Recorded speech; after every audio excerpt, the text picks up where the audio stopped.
Oh, crap. Wrong button. Oh, man.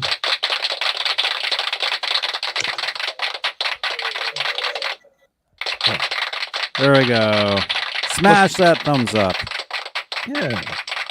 Smash that thumbs up. And subscribe if you're brand new to this. You have to be subscribed to even participate in the chat. So, it's a good idea. So, subscribe anyway. Yes, please. All right, here we go.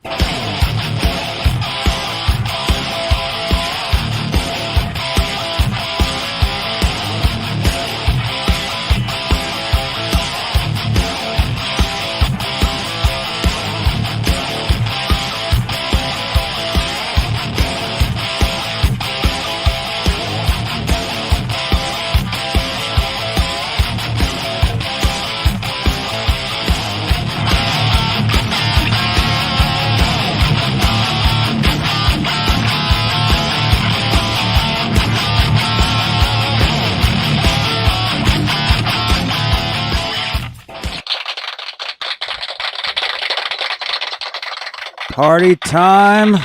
That's right, Warlag. Oh my gosh. What was that?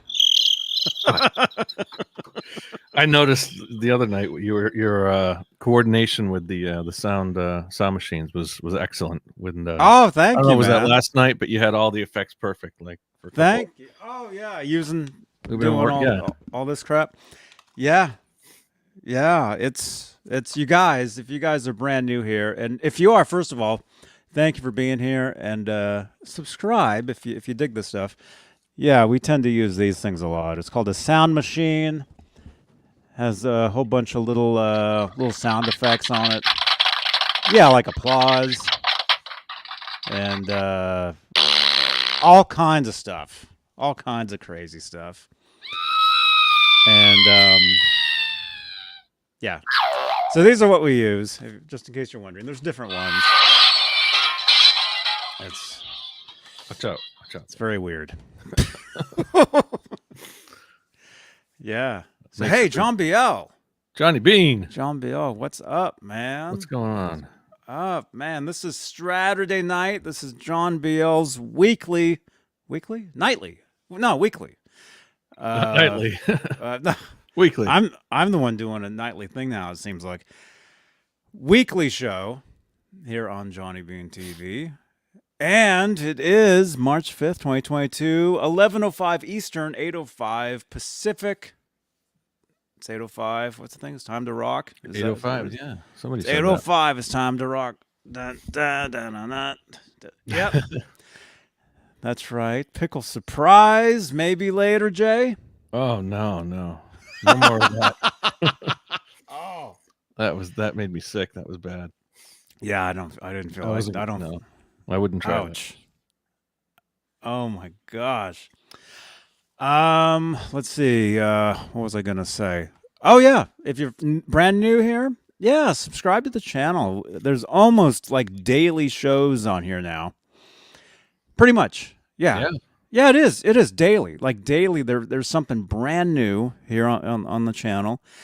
And speaking of channel, we have channel members. We have a channel membership program here on Johnny Beane TV here on YouTube. The top tier of channel members are the executive producers, and they are Dave Ennis, Vinyl Freak 5150, Mike Neese, Music Therapy Lads, Majestic PB and J Cat, Wayno, False Flag, Sherman Callahan, Andy Carson, Michael B, Arhabs, Warlag, there you are, man. The Chad, Lawrence Christensen, Lenny Lou and Mary, hope you guys are feeling better. James Gum, John Moronic, Paul Martin Woods, Stephen Franklin, Michael Smith, the Captain, who we'll probably see here tonight, I don't know. Thomas Santiago, Joe Christian, Jim Ray Hawkins, David Allen Wright, and Steve Carmichael. Steve Carmichael. Yeah. Yeah. That's the top tier of channel members here on Johnny Beane TV. Here on YouTube, if you'd like to become a channel member, click that join button right below the 15 thumbs ups currently. Thank you so much, you guys. Yeah. And thumbs up. Yeah, and those of you that are channel members in the chat, I see some of you guys because your names are in green. You got special emojis next to your names. Let people know in the chat what it's like being a channel member. What are some of the benefits? What are some of the The perks, there you go, the perks, the privileges. privileges, rewards. Yeah. Let us know. Let people know in the chat there. And speaking of chats, we're also live on Facebook, Johnny Beane TV Facebook page, where we have Facebook Stars, which is a digital gift that helps in the production of these shows. And here on YouTube, I totally forgot, we have what are called super chats, and those are basically donations, helps run the channel, run the shows. And while we're live, any super chats will change the color of these lights back here. So it's a special what's the word? Perk? Sure. Or something? A perk. Here on the channel, here on Johnny Beane TV, here on YouTube. So if you'd like to help out, that's a way to do that. What else? We're also live in the exclusively Van Halen Facebook group, just under 63,000 members. There's a lot of weirdos in there because Van Halen fans are very strange, but they're dedicated, and that's all that matters. Definitely. I think. I put a few things in there this week, some more news clippings that I found. Dude, we'll talk about that, man. You've done so much in there, dude. It's just amazing. Oh, so much. It's amazing. You might yeah. Dude, John BL. Like an MVP or something, you know? Yes. Most valuable poster or something. Wouldn't that be like the Facebook equivalent? You're one of them. There's this other guy in there that posts like all day long. Mm-hmm. You probably see him in there. There's probably a few. But you're adding some great stuff. I mean, like this. Oh yeah. Like this right here.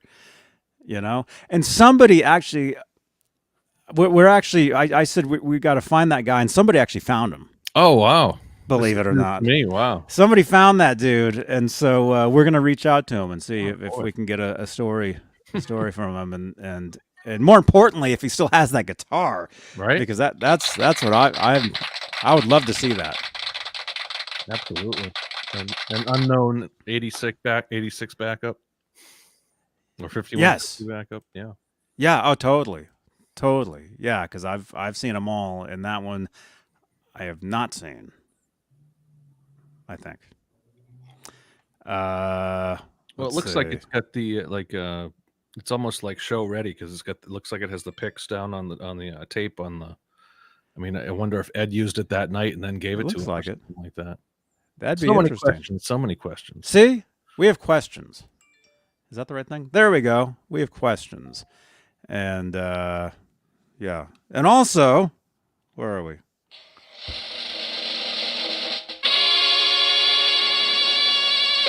Neanderthal. Hey.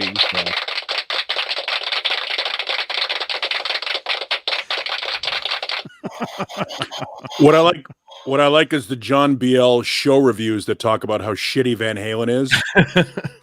It's like it's like no music reviewer in America enjoyed the show. It's like Van Halen show, a mix of profanity and noise. Yep. Some of the headlines are great. I feel like somebody read them. Like one guy read the guy in Des Moines, like the guy in and I don't know, Topeka read the guy in Des Moines, was like, well, the guy in Des Moines didn't like it. I shouldn't like it either. Yeah. Like nobody has their own opinion on it whatsoever. Yeah. It was, and I mean, to be fair, people in 1981 or even up to 1984 didn't, if you're a rock critic, maybe you'd seen, maybe Grateful Dead or something like that. And then you'd seen the, I don't know that's true either. I mean, they'd seen Kiss and Led Zeppelin and Black Sabbath by then. They just didn't like Van Halen. Yeah. Yeah, they were just every clone was tossed around a lot. Yeah, your Led Zeppelin clone or a Deep Purple clone or Well, I can see the Led Zeppelin comparison because you got long-haired, good-looking front man, charismatic guy, sick guitar hero, amazing drummer. You know what I mean? Like I get all of those things. But Deep Purple, they're nothing like Deep Purple. They were never anything like Deep Purple. No, and that kind of shows the kind of extent extent of what these music critics know about any kind of rock at that point. If you're comparing them to people who they really don't sound like, then you either didn't listen to Van Halen or you just made it up as you went along.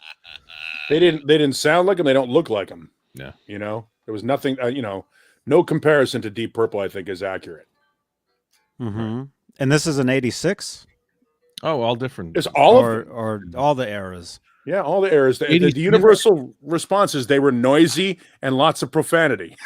And there was always something. Yeah, it was like in the '80s. It was how much Dave was just a showman and showboating out there and playing the crowd. And then after Dave left, that's the whole problem. Is the new singer sucks and all that kind of stuff. So, or the new style of the band, whatever it is.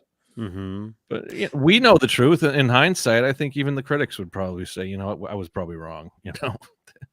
Look at everything we've, the live stuff we've seen. No, I don't think most of those critics will admit it. I mean, look at how many times, Rolling Stone and Cream shit all over Van Halen or shit all over Led Zeppelin and never changed. Yeah, well, why am I getting a phone call? It's critics. I'm not taking that call. Hello? No, Dave was always quick to call him out and say, we got a critic here tonight who's going to give us a bad he would say that. You listen to the bootlegs and the live shows. Mm-hmm. Yeah.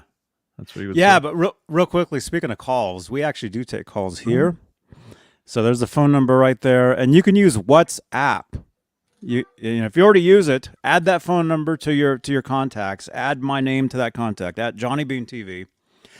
And yeah, probably was. So yeah, call us.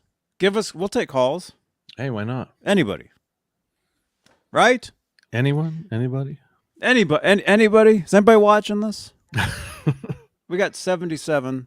We got 70-ish people watching this. Thank you so much, you guys. Lawrence Christensen, channel member. Dude, I see you because I see your name. You pop out because you're a channel member.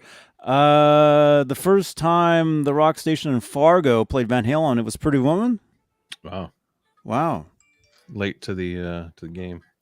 Wow, yeah. Well, that was a big single for them. I mean, a lot of the early reviews from 78 and 79 were actually, I would say most of them were pretty good. But then when you got into like 80, 81, up through 84, everyone was tearing. I mean, and I get, the sound wasn't like, it was powerful and it was from all accounts that I've heard, like 81, and the sound wasn't anywhere near like it is now. It was boomy. It was like in an arena. It sounded pretty terrible. Well, nobody hung baffles back then, right? It was all hockey arena up on the stage, and they didn't know. Yeah, they didn't know. Not that they didn't know, or they did the best with what they had. Echoes, and like Well, John Beale, you know technology. Yeah, a little bit. You know how this stuff progresses over the years and gets better and better. Yeah, definitely, and Yeah, the stuff in the 70s especially was really, you had a lot of low end, a lot of mud, like that kind of like just, big W bins with 18, 22-inch speakers or whatever it might be. Mm-hmm. And just pushing a lot of bass, and it's like, it's not even clear. It sounds, I remember one of the first rock clubs I ever went to had, this was in the late 80s, and it had like one of those old sound systems with the big giant, old cinema speakers almost is what they would use. The what was it, the Altec Lansing systems or the JBL or stuff like that. That used to be they would use in like a cinema. What else would you use for Van Halen incense around? Yeah. So I mean, the sound probably wasn't great, but they weren't. I don't know. The critics weren't getting the big picture. They weren't. They weren't really listening. I think. But no, because they had a deadline of something they had to they publish. Some of them were just assigned that gig, probably. Go down to the arena and check out the band. That's about all they knew. So. Mm-hmm. That's right. And hey, Keith Campbell, I see your comment there. Yeah. Has anybody let me know in the chats if anybody has the YouTube clip option. There we go. Yeah, I saw that. If you look down where, let me see, where would that be? Is it here?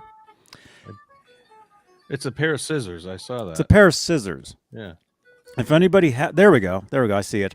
Okay, so if you look down, if you're watching this, I think it's on mobile and desktop. You'll see the thumbs ups, which we like. You'll see those, which we don't like. You'll see share, which we do like. Share these videos, and then you'll see a pair of scissors, and then it says clip.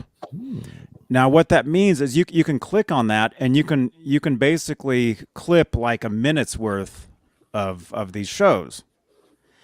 And I've yet to see anybody do that. So if you have that feature, if you want to try that, that'd be awesome. Just try it. Just check it out. I think you have to title the video, and then I'll probably get an alert. Jeff Davidson, you see it? Yeah, they're saying Janice, you see it?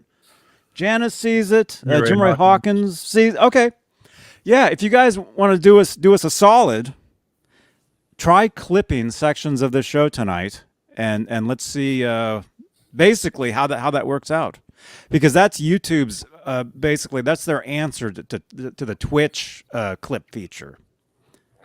Like on Twitch, if you ever go over to Twitch, like there's tons of channels that have clips all from like their favorite videos, and now YouTube is trying that out too. Worthy of clipping. What was that? I'm sure we'll do something worthy of clipping tonight. Yeah. Oh, just clip anything. Just don't clip the audio. Just clip anything. It's all good. Yeah. Yeah, because I'm interested to see how that works. Because like what I was just telling you, man, you love, John Bell, you love, audio technology and the sound systems and all that stuff. Yeah, I do actually. I love this stuff. I love, YouTube, Twitch, TikTok, all the social media stuff. This is like my jam. Right. So anytime there's a new feature, I'm like really excited about it, and especially when we get it, because we finally have it here. It's been around for a long time.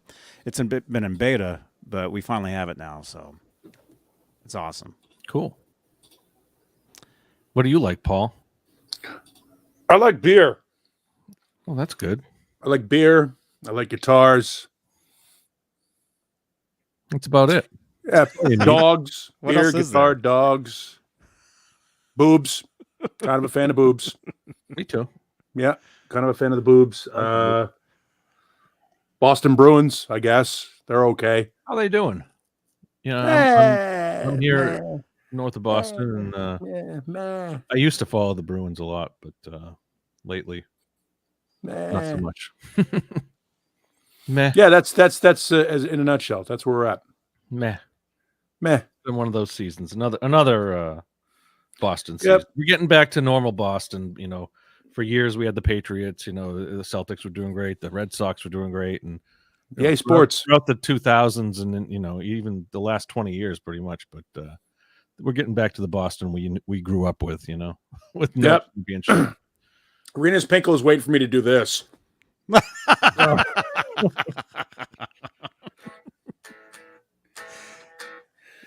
But no, that's not going to happen. I do love this guitar, though. You got a new, made a new purchase this week, didn't you? I did a trade, a cash guitar trade, and grabbed a pre-Billy Duffy era Gretsch White Falcon, which is kind of cool. Billy Duffy from the Cult has his own signature White Falcon that Gretsch started doing in 2013. But my friend Dane, our friend Dane, over at Dane's Guitars, Zim's Guitars, bought a whole bunch of guitars, and within that group of guitars was an older Gretsch 7593 White Falcon, one of the original ones with, not original, but the Baldwin era reissues with the gold flake and all that stuff and the Cadillac tailpiece. And I was like, well, yeah, I got to have that. So we're going to see it. Yeah, I don't know if we want to. I can pull it out at some point. Sure. Sounds. Yeah. Yeah, it's a cool guitar. I mean, I've for whatever reason, you go through periods where you like certain guitars. I mean, obviously, my favorites are the Les Pauls, and I have a variety of real and replica Les Pauls. This one here is actually a Fujigen Les Paul. And I have a Max Burst too, which I just turned down a ridiculous offer to sell, because the guy was in the Cayman Islands, and I'm not playing money transfer scam games. That's not happening. Nope. You want to buy the guitar? I want to see cash money in front of me. Pay me my money. All I heard was pull it out. Giggity. Holding company. So yeah, I hung on to that, but yeah, I've fallen in love with the Gretches recently just because they make me look smaller. And I hear that's a thing. Yeah, it's like a baby holding an apple. Because you guys like this, like the Les Paul is a normal size guitar, looks normal sized on me. It fits. It's the right guitar for me. But I've got that Zemaitis that is similar to a Les Paul, but it's a smaller body and it feels like a toy in my hands. And if I have a PV Wolfgang in my hands, that also looks like a toy just because of the way the guitar is made. It looks like it's a 3/4 scale guitar, but it's not. It's just the way it's built, the way the neck joins the body.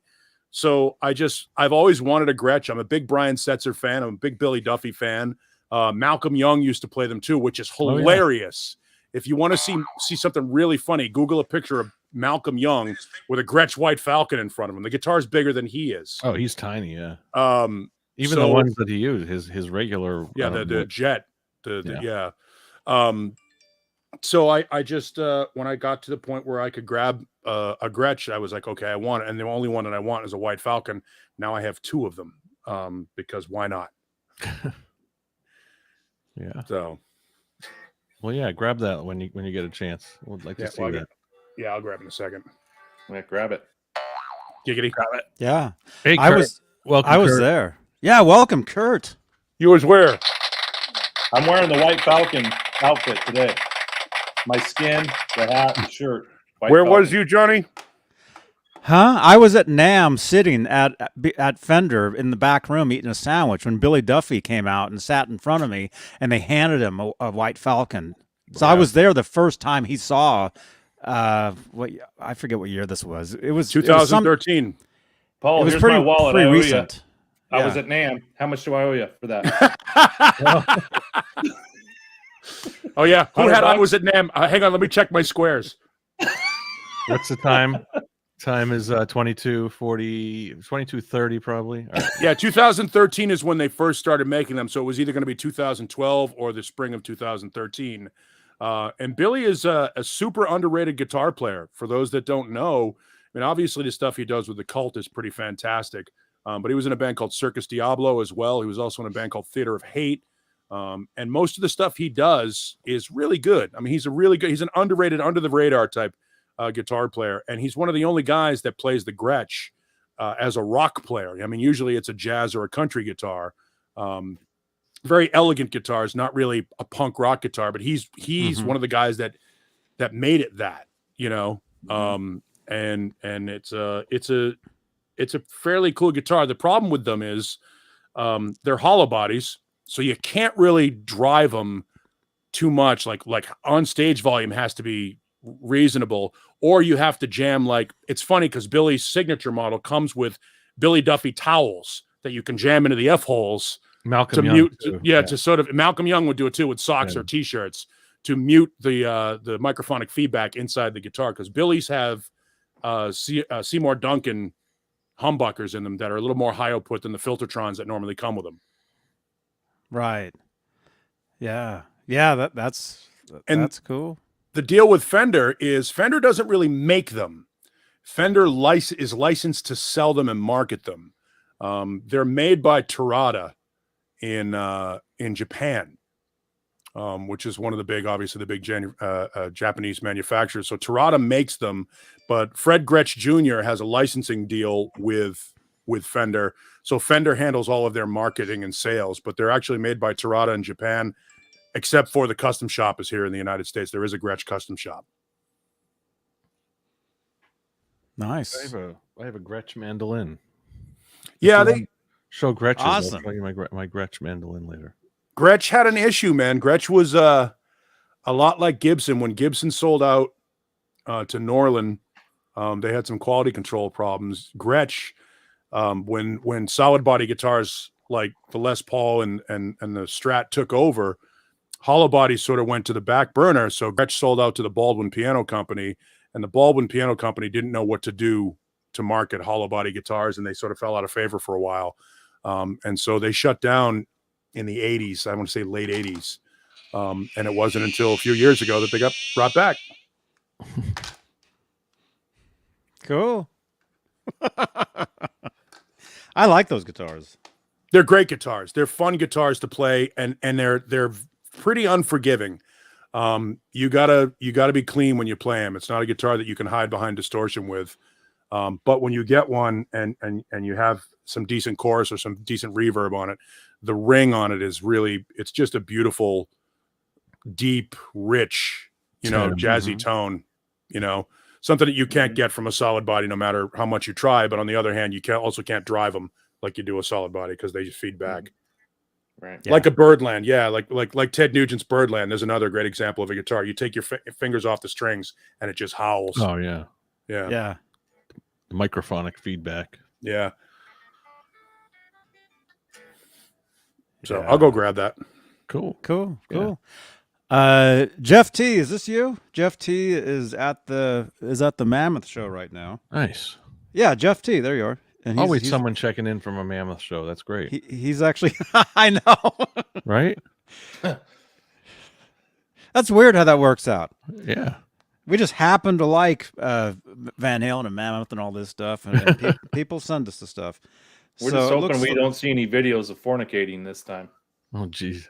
Man, I missed that one. let's see. So it looks like Dirty Honey is on stage, either right now. Right. I don't know if these photos are actually right now or not, but he's sending us Right now. Well, sending where's us the show tonight? Do we know? pictures. Let's see if we can figure that out. Where's the show tonight? I got I'm a sure it friend says. who I'll put on Instagram him going backstage and listening to the sound check. John Storms. You know him, Johnny. I know John Storms. Yes. Yeah, he's there tonight. He's there. Well then, But he's from where I live, but I know that's what's confusing. Yeah. Because you said yesterday that they weren't going through that area. Yeah, so I think it's in California. What's today? The 5th? Today's the 5th. Indio, California. Okay. Indio, California. There you go, Okay, John cool. Biel. Yeah. Cool. Check out his feed, Johnny, on your phone if you got a second. Right on. And R2R3, I got your message. R2R3 clipped a portion of tonight's show.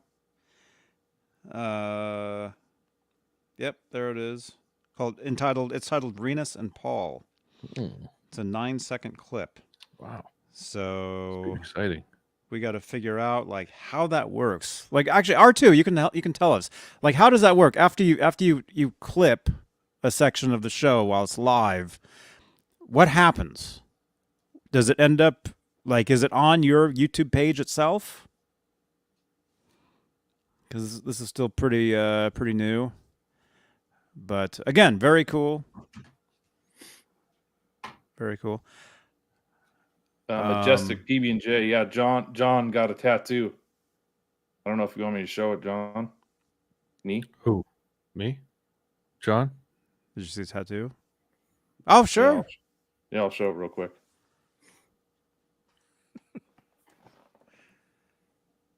Let's see. Mammoth. Oh, cool. There we go. Cool. And who is that? John Storms. John Guitars. Storms. Okay. From Seattle. yeah. My From neighbor. Seattle. That's right. And usually when I would see him, get ready, you guys. I would see him at NAMM. Oh. There we go. I just said it again. Yep. And I haven't John's decided if cool. I'm going to go again this year to NAMM. I'm not sure. But if I do, you will see me at NAMM. There we So go. Majestic Majestic PBJ says John was at my house the other day helping with my Charvel build. I'm not surprised. He's a great guy. Right on. Great guy. Yeah. Great guy. Very cool. Maybe we should get him on the show one of these weekends, Johnny. Maybe. Yeah.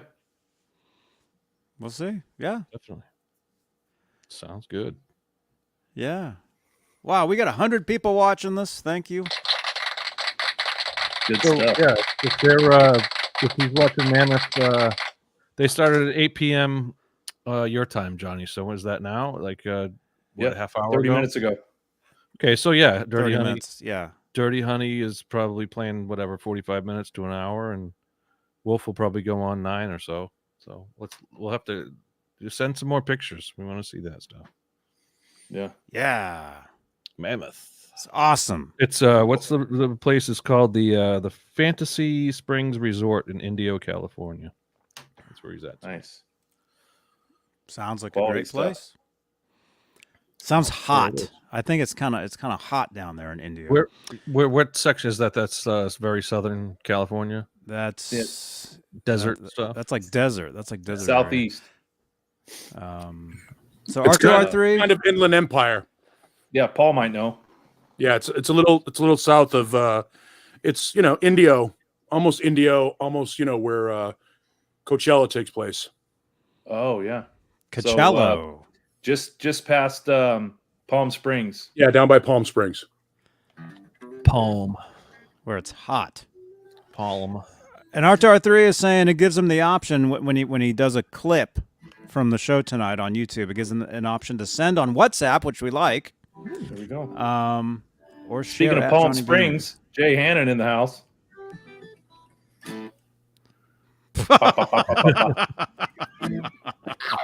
What? Beane. Oh my gosh. So, did you win, Kurt? Yeah, he did. Paul won. $100. I gotta pay PayPal Paul $100. Yep. You beat him one-on-one, huh? Basketball? So here's the new Wolfgang prototype. That sounds good. I mean, it's got that the hollow body. Oh yeah, no, they're beautiful. And- That's sweet. Is that plugged in or no? Yeah, it's plugged in, but just Okay. I'm not driving it. You don't. They're weird because they have this is the strangest things about these. There's 2 volumes for the pickups. Volume? Right? There's 2 Yeah. volumes. 2 volumes. Volume 1 and Volume 2. For the pickups, obviously for the neck and for the bridge, but there's also a master volume.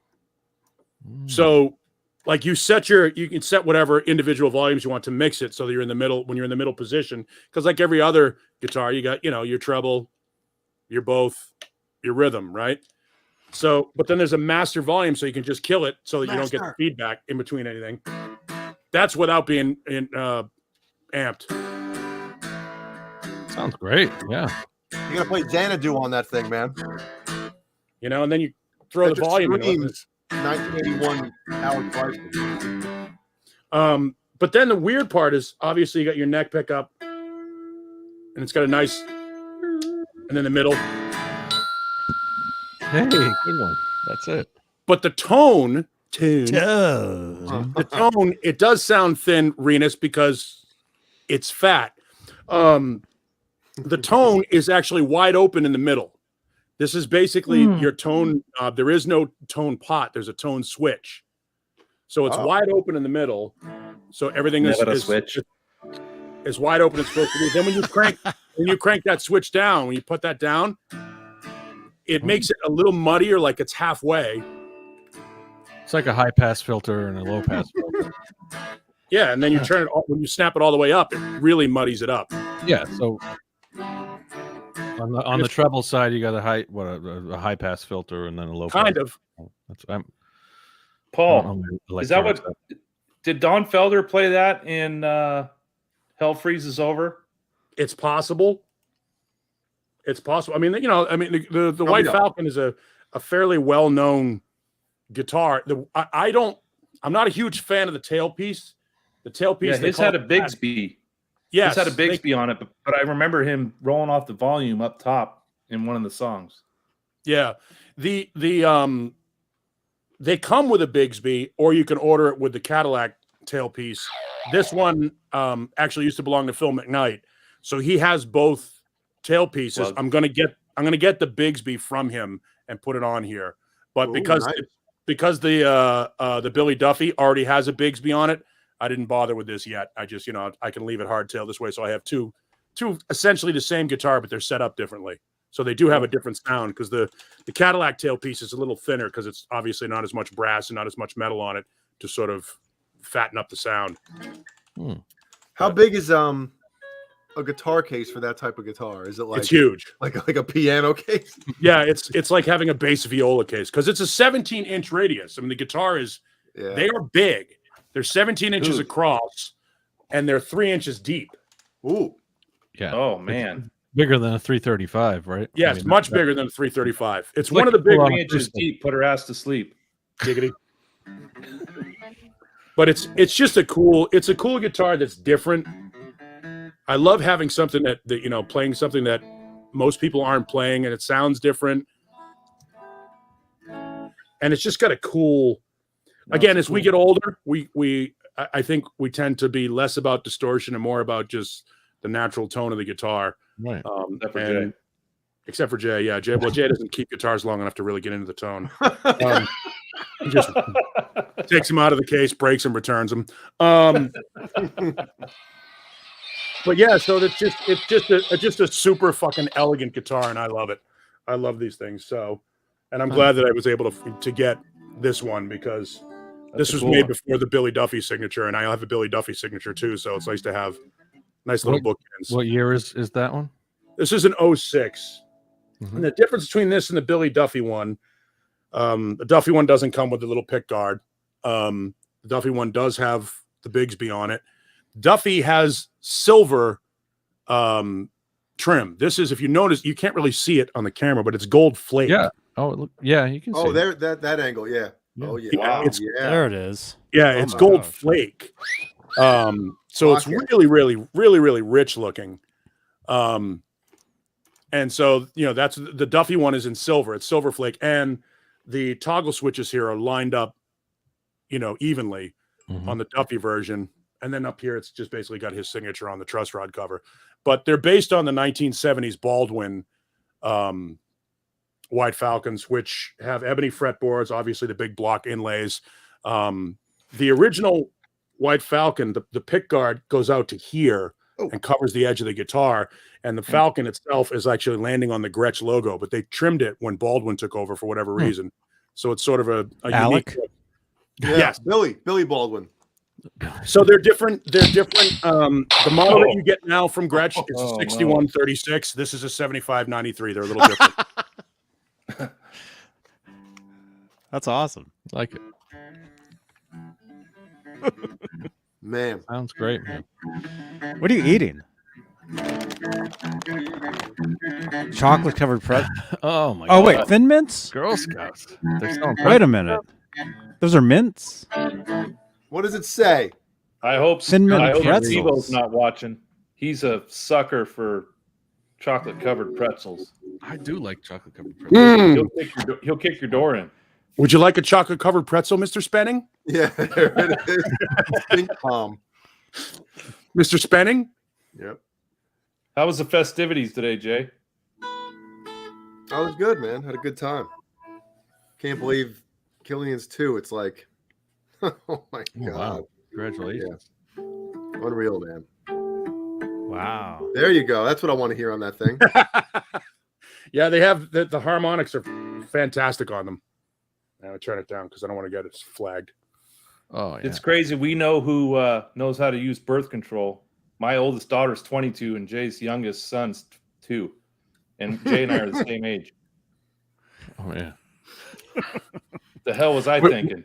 No, what we're finding out is Jay gets laid more often than you do. That's what we figured. The math works out.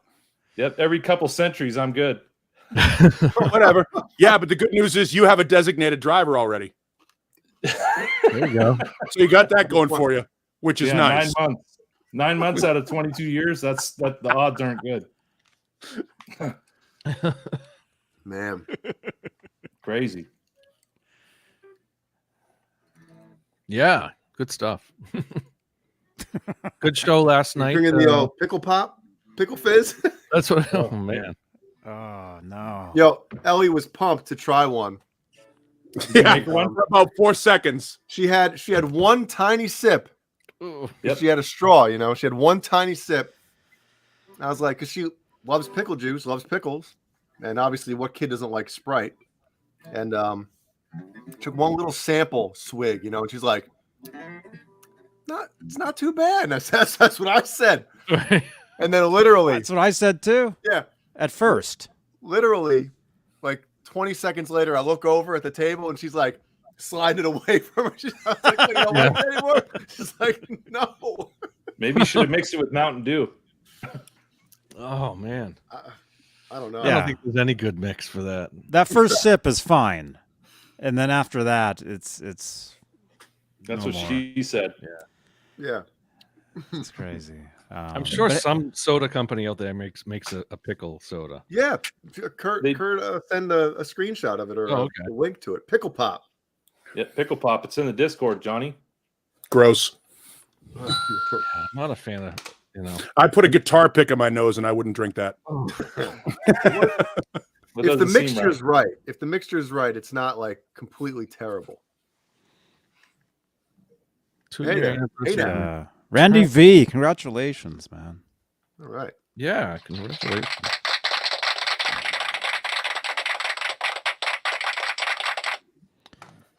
Nice. Well, he's got Yeah. the coolest sneakers out of the bunch of us, obviously. Except they're on the wrong feet. What? Are they? No. They're going out the wrong. All right. Maybe he's got Maybe his that's feet crossed. Maybe it's Some- just me. some feet are like that. Okay. Yeah, that's all right. You got great feet and great shoes, buddy. By the way, question from the executive producer Wayno wants to know: his 14-year-old son is asking why Johnny is stealing Bruce Arians' look. Oh, my Johnny BA. Johnny Yeah. won't get that reference, but ask him anyway. Johnny, pull up I have- Bruce Arians. I have Yep. no idea who that is. You'll notice it's Bruce basically Arian. it's a scally cap look. With That's the what you're glasses. wearing. Paul, Place Did it. you watch Handicap? Did you say the handicap? Arizona Cardinals where they did like Card Knocks? No. No. Oh, it was great. It was great. No, Bruce Arians' yeah, first meeting with the team, he's like, if you park in my parking spot where it says Bruce Arians, I'll tow the Yep. motherfucker. I don't care who you are. There he I is. like Bruce Arians. Bruce Arians. Who is he? Oh, I do too. He's a sport. He's a head, football. head football coach. Yeah. Head football coach for the Tampa Bay Buccaneers. Yeah, Johnny's got kind of a Bruce Arian. He's one of the fun coaches because he'll swear at press conferences. He doesn't really give a shit about the decorum of the league. You know, I love guys like that. I just don't give a shit. And Vistalite 1972, we could go deep down the sports hole, but tonight's not the night. Don't even bother. Jay and Yeah. I did it for like 30 seconds when Johnny went to take a piss last night. Yeah, That's don't what you even got to do. bother. When Johnny gets up, we'll just start talking. We'll just bombard with sports for 30 seconds. Get all sportsy. There it is. Yeah. Look at that. There we go. Look, there's me. 20. What year is this? There's me. 2025. Wow. Put a long beard on him and he looks like Andrew. Yeah. Who's stealing whose look here now? Hey now. Bitch stole my look. Well, he looks happy. I mean, at least he looks happy, and I'm sure Well, he just won a Super Bowl, so he's probably happy there. he looks happy, and he looks very rich. So there is like the total opposite Johnny Beane. Yeah. But he wasn't at NAM when they brought out the White Falcon for Billy Duffy. Oh, So you got Oh, that. You got him on that. so you got that going for you. But I guarantee for from August till now February, he has a higher blood pressure than you. Not on Tuesday nights.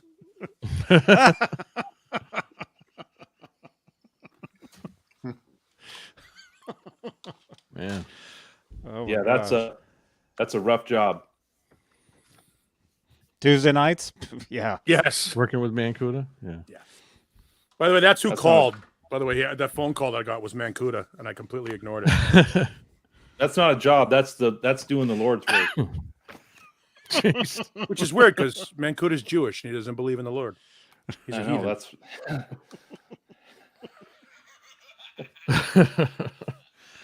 We'll keep it at that, Paul. Thank you. Yeah.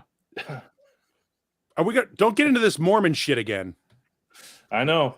My family might be watching tonight. No, they can't. Oh no, that's Mormons. I was thinking.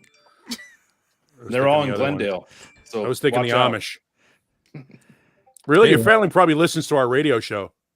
Oh, my brother does. He knows who you are. Oh, cool. Yeah. Wow. That's nice. Well, Laz thank you. looking for that divorce. Oh boy. Oh boy. Laz, wait a minute, man. Laz, Eagle River. And Missy said hi. You're talking about last week, right? Was that the chick that he met at the Wolfgang? Yeah.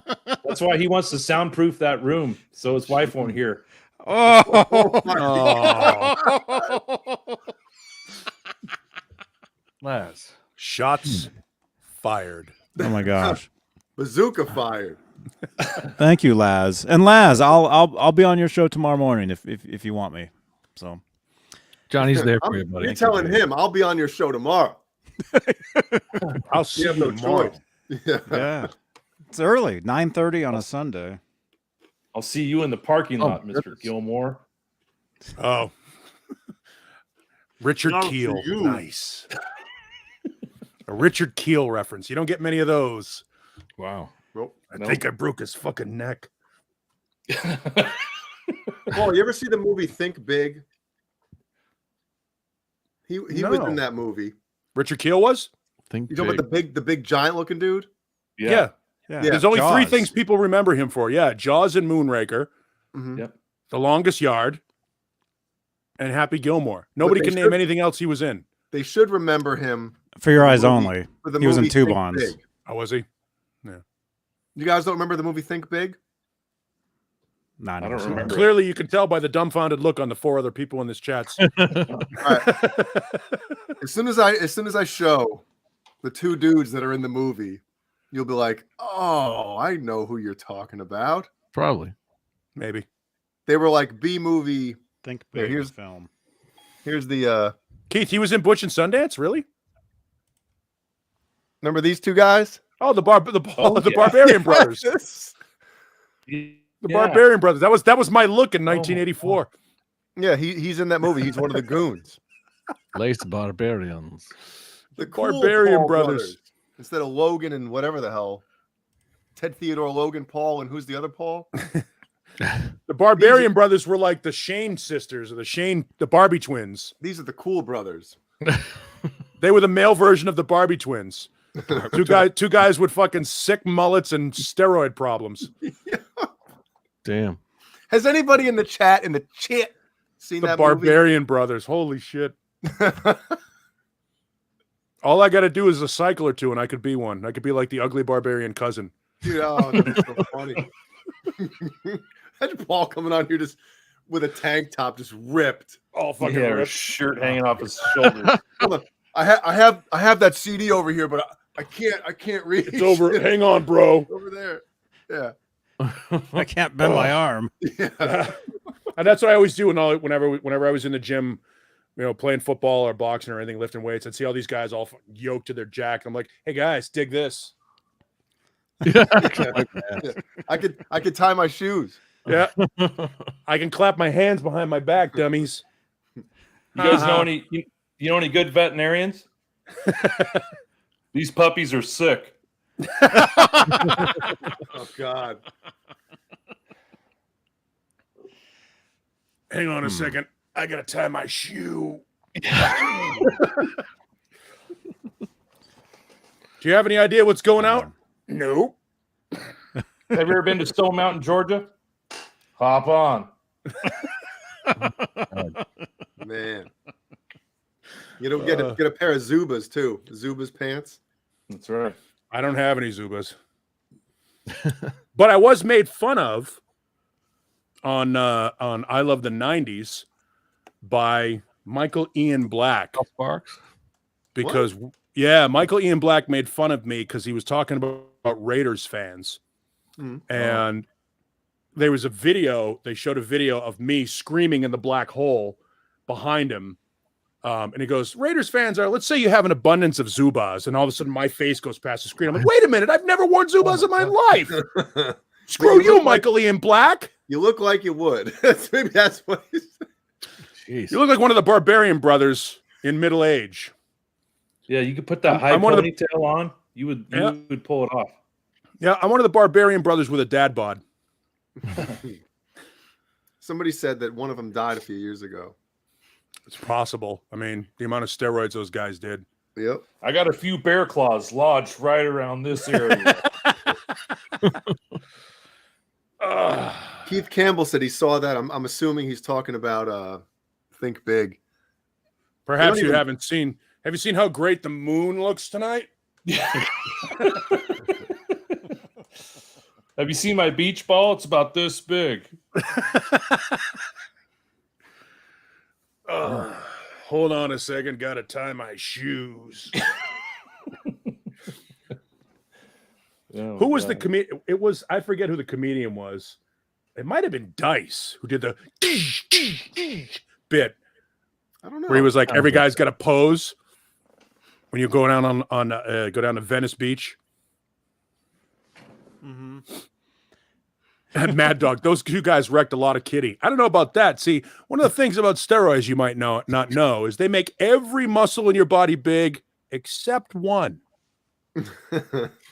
All that testosterone goes from the yam bag to the handbags. Yep. Everything but the hustle muscle. Mm-hmm. Yeah. You get you've ever heard of Coke Dick? Well, Roy Dick is worse.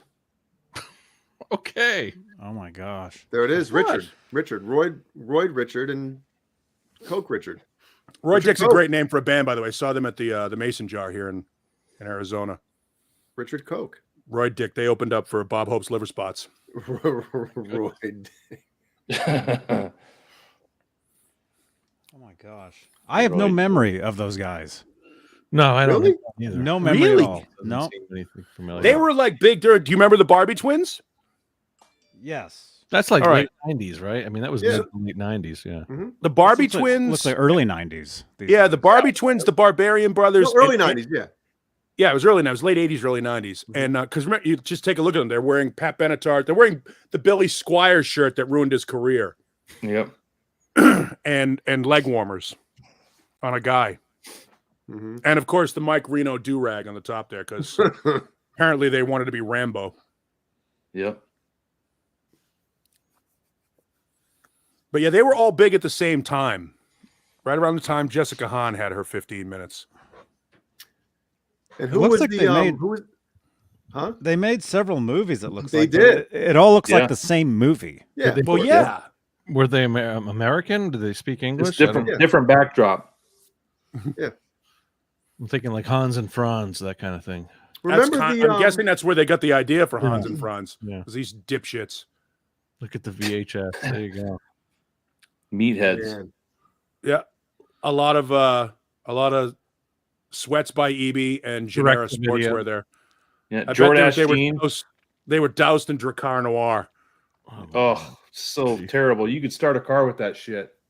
Yep. Dracar Noir. Look at these two guys. I love these two guys here. Double trouble. Like you know what we need to do? We need to look inconspicuous. So let's do a shitload of juice and put a juice and moose. That's what they should have been called. Yeah. Look at those jeans. Jordache tight ass jeans, cut up, half shirt. Mom jeans with the knees blown out of them. Yep. At least David he's got Lee the Roth. Raiders. The Raiders bippy top on there. The head of Steve Perry too. It looks like they both have the head of Steve Perry. Sure. Yeah, they have Greg Jeffria's haircut. I want to buy. They might have been in DC Cab. It's possible, Stephen Franklin. They might have done a bit part in that. They were like a better looking Jake Steinfeld. Who was the dude that had the two ferrets? He was like a barbarian looking dude. Kari Richard Wurr Gere. was in the movie. Oh, that's Laz? Beastmaster. Beastmaster, yes. Who was that dude? What was that guy's name? Oh, I forget, but he was also in V, I think. Yes. Holy crap. Man, Yeah, going down a rabbit hole now. forget Mhm. that guy's name. A fair Strat- apple. John Biel, I could see that guy with the tux with the gun. Oh, Sherry. Right? Yeah, you would have think one of those guys would have shot the other guy's hair off. Uh-oh, Cobra Kai platoon. Oh yeah, we got a whole new lineup. boy. Whole new lineup. Paul's going to be on one of them. You don't have to do much, man. My hair's already there. I mean, if I I were to do my hair the right way, Shown pictures where you look just like that. you from what? Back in the day, I think you've shown pictures of yourself Yeah, from back in the day, yeah. Where I was, that's kind of what I looked like. or Yeah. even the NFL films thing that you were talking about. You had All right, we'll that. find that it. look. We'll find a picture to send to the chat. You'll laugh. Oh, boy. There it is. Oh my gosh. Yes. Oh I can boy, watch look the- at those guys. 89. Look at that choker necklace. Yep. Were they Holy actually brothers? I mean, they must be. They must. Yeah, be, they're twins. yeah. That's what. We're Come on, John Biel. Come on, we're Look at The twins. chin line though. The chin line's completely This- different. Yeah, but this isn't like porno where it's like, oh, twin sisters, and it's like, come on, come on, We're Two of the twins. We're real twins. come on. Come on. Show me your incredibly small Do it. penis. Let's do it, the twins. Think big. By the way, that was the guy on the left was playing for Gorky Park at the time. That's his stage outfit. What the fuck is up Tom's? with the huge badge? Like, at what point? What are they? At the end of the day, shooting, they had to look at the dailies and go, "Yeah, that works. That's a good look for us." Oh yeah. Yeah, it looks like a crossover of YMCA and the captain of the Titanic. Is he wearing a Raiders shirt on the Double Trouble? Yeah, it looks like that's it. Yeah, yeah. So that yep, before. all roided out. Raiders with the W. He's the Reuters. Yeah. That's funny. Wow. So were these just straight to video movies, Jay? I've never heard of these. I don't think they were straight. Yeah, well, I don't know about straight to VHS, but Well, I don't mean these guys straight. I mean, No. were the movies. Were the movies straight they to? were pretty much. They might have had one of them in the theater, but Oh they yeah. were pretty much straight to like HBO, and then Yeah, that's where Jay worked at the movie theater where he got fired. no on his day movie off. store, movie store. You're not allowed to rent here anymore. I worked in a video store in this era. I should remember that, but yeah, I don't remember. John Biel, do we have Double Trouble? It's not showing in the system. Double Trouble. Well, Yeah, I can't find it. I'm sure you didn't get 50 copies of them in. You probably got one in. Yeah, John I worked in a Mancuda shitty now. video. I worked in a shitty video store. I wasn't in big, I Mancuda? didn't work in Big Choice. Big choice, John Mancuda. Hey now, Big choice video. Hey man. Hey no. Hey Gerbil Trouble. oh, Hey, that's no. that's the closest thing I have to that picture, Johnny. I sent it to the chat.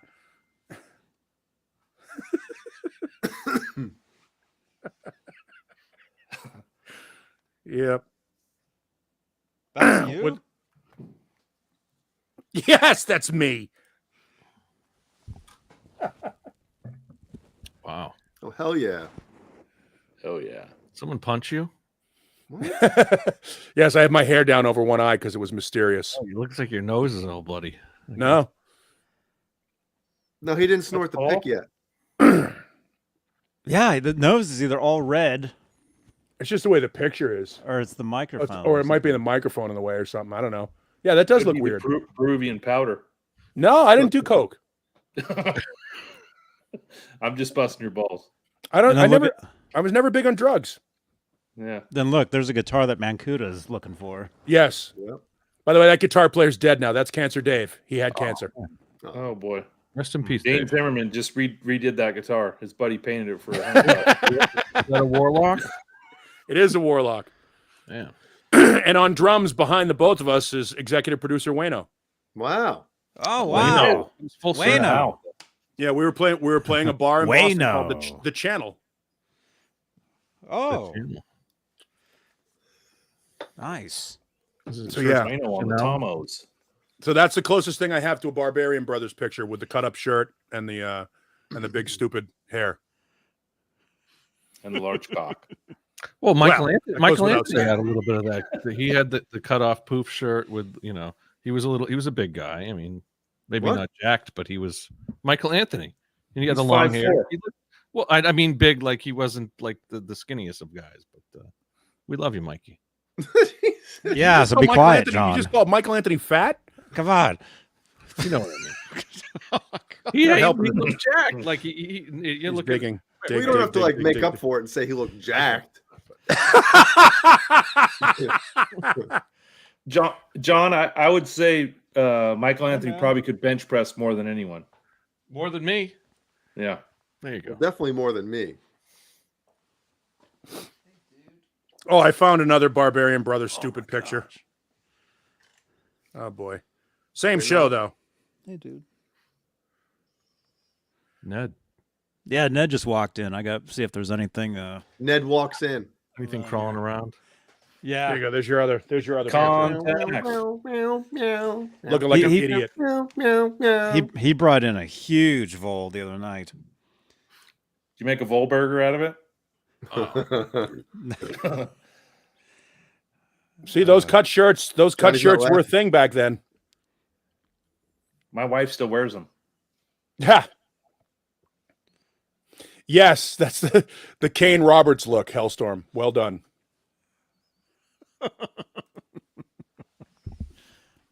Yep. Oh yeah. What note are you playing? Yeah. It might have been a bum note. That might have been one of those moments where it was a bum note. At least we know you didn't stuff your pants. No, that's all real, son. Everything in there is all real. Like the Jim Gillette. The yam bag, the yam bag is for real. We've We've already seen that when I did the dance at in the Grinch costume. Oh, yeah, that's right. Yeah, we had yam bag in the scream. Yep, the green machine. All right, sports. Let's see what we got. Here we go. Sports. All right, here we go. Jay Sports and- minute. So what do you think? Have you guys been watching Answer March the Madness? question. No, Kyler Murray will not be in with the Cardinals next year. They're going to get rid of him. I agree. All right, that's not. What about baseball? Is how many weeks are they going to miss? It sucks because spring training is here in Arizona, and this is where the Cubs train, and usually there are tens of thousands of people here bringing money into the economy, and nobody is here now. We've got like a dozen really like kick-ass Major League Baseball stadiums for spring training that aren't being used right now. Yeah, the Mariners go there too. Yeah, the American League West and the American League Central, National League West, National League Central, all train here. Yeah, we have a minor league. It used to be the Cubs, and now who the hell is it? The Rangers or something? I forget. There's been like 3 different teams that have been. Is it Double A or Single A down? Yeah, here? we have a minor league team here. They're called the Diamondbacks. If I could go back in time, I got it. I'd put some money on the Cubbies. See, we're getting more viewers now. We're talking about sports. The algorithm. Right? All of a sudden, you talk about sports, it gets picked up, and next thing you know, it shows up and people suggest, "Oh, they're talking about sports." So, Jay, have you been watching the Underwear Olympics? No, I have not. You know what that is, Paul? No. The Combine. Oh yeah. The combine reminds me of the beginning of Django Unchained. God. It really is just let's take big human beings and put them up there and sell them like cattle. Dude, nobody's selling nothing.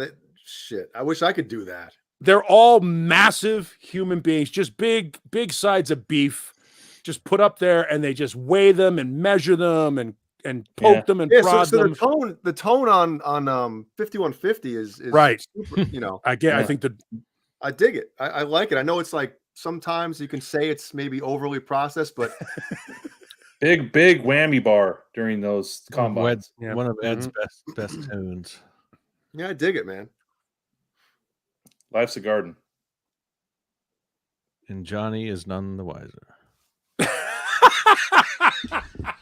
I know. Here's your clip. Yeah, somebody clip that, please. That's clip this, and Johnny is none the wiser. There's your clip for the week. Oh, I'm sorry, Lemmy. Lemmy even thought that was funny. Damn. It's fine. I gotta go give her some loving. Hang on. Out comes Jeff- the peanut butter. Jeff T, thanks for sending all these pictures. Well, obviously, no, you can't hear me, but Jeff T is sending us photos from the Mammoth show right now. Jeff Tate. Thank you. Cool. Jeff Tate is at the Mammoth show, everybody. Wow. Get over Jeff there. T. Sorry, it's a sold out show. Jeff T. Sold out. Sorry. Sold out. Sorry. It's sold out. Sold out.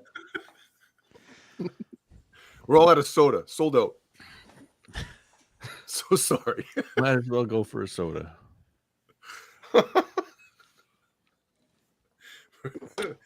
Oh, God. Johnny, you had those videos, those video bootlegs that you were talking about earlier. What do you? Oh, yeah. It was in your underwears. Because we were talking about Zim's bootlegs in the house. the other day. Yes. Zims. Ship it. Look, Look at Zim's this. up. Everybody's asking. Zim is shipped. Wow. I was trying to surprise everybody. I didn't want to. I don't. But that's fine. If Hey, anybody's Dane. gonna- Put the tracking number in the chat so we can all follow this fucking car and make sure that it doesn't hit the Grand Canyon on the way through to South Carolina.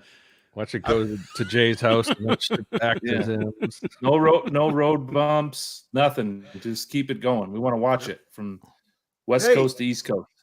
You know, Keith Campbell says, "Wait, Zim's now ships." If you watch last Tuesday's show, somebody said, I don't know if it was Johnny or Mancuda, said, "Wait, ship. if you'll ship that to Jay?" He's like, "Yeah, I'll ship to Jay." So come on, he said it right on there. Come on. Come on. Jason Yes. also put in the tracking number when he ships it back. Yeah. Oh, Jeannie, you're already. Oh, That's Genie, too soon. That's why Jeannie's not upset that I got another guitar. She's like, "Oh, great, yeah, you can send it back anyway. So what's the big deal?"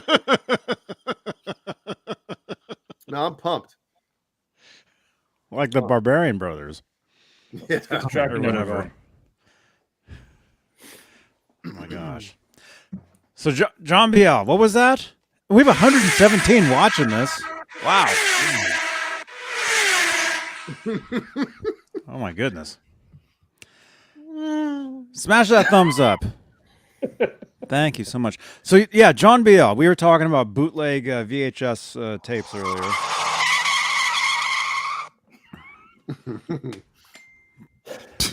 Hey, FedEx is here, Jay.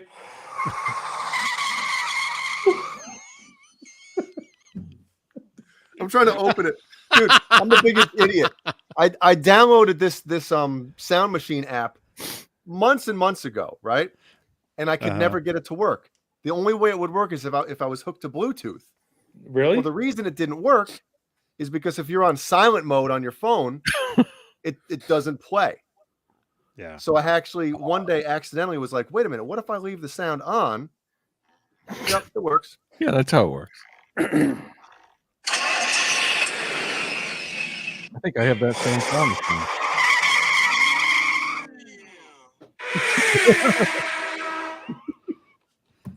That's Jay's guitar coming over. No, this is what's gonna happen. It's gonna wait, where's the sound? Let's find one that's like a crashing one. And then the FedEx guys are gonna go, Yeah. no, the Gizmachi dude is not looking at the chat right now. Wait, here it is too.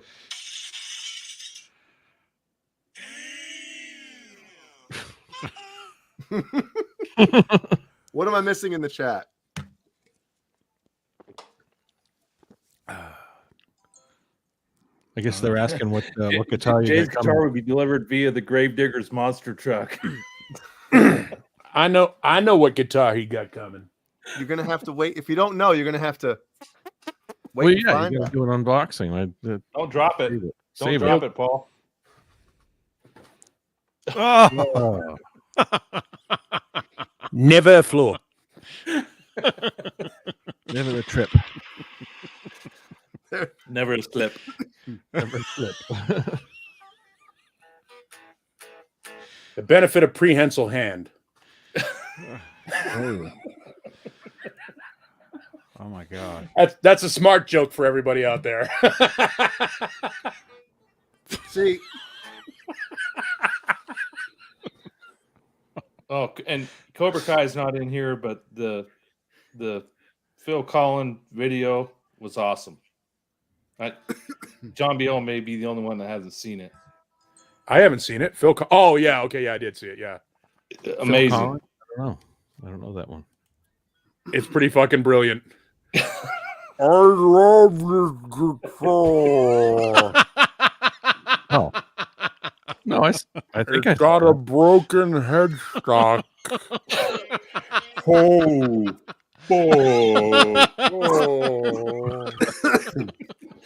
man, Here's the thing. I would feel bad about clowning that whole thing, except he shared it. So yep. Right. So I of course, being the good friend that I am, shared it. Mm-hmm. Yeah, that's what you do. That's what you do for your friend. You help them get more likes by sharing Yeah, their incredibly we can't embarrassing laugh videos. alone. We can't laugh alone. Right. If you can't laugh at yourself, who can you laugh at? A guy dropping a Les Paul. Or a fake Les Paul. I mean, it's funny. No, it was a real Les Paul. It just okay. wasn't. Yeah, it's a custom shop reissue of a 1960. So an RO, if you will, or an R0. Wow. It wasn't that one. God, if you drop that one, if you drop that guitar, I mean, at that point, you just leave the camera on until you die. Just sit there and stare at the camera and let people point at you and go. I mean, we could be waiting a cold 6 hours before that happens. Well, if a guitar like that is 60, 65 years old, it's probably been dropped at that, at some point in its lifetime, I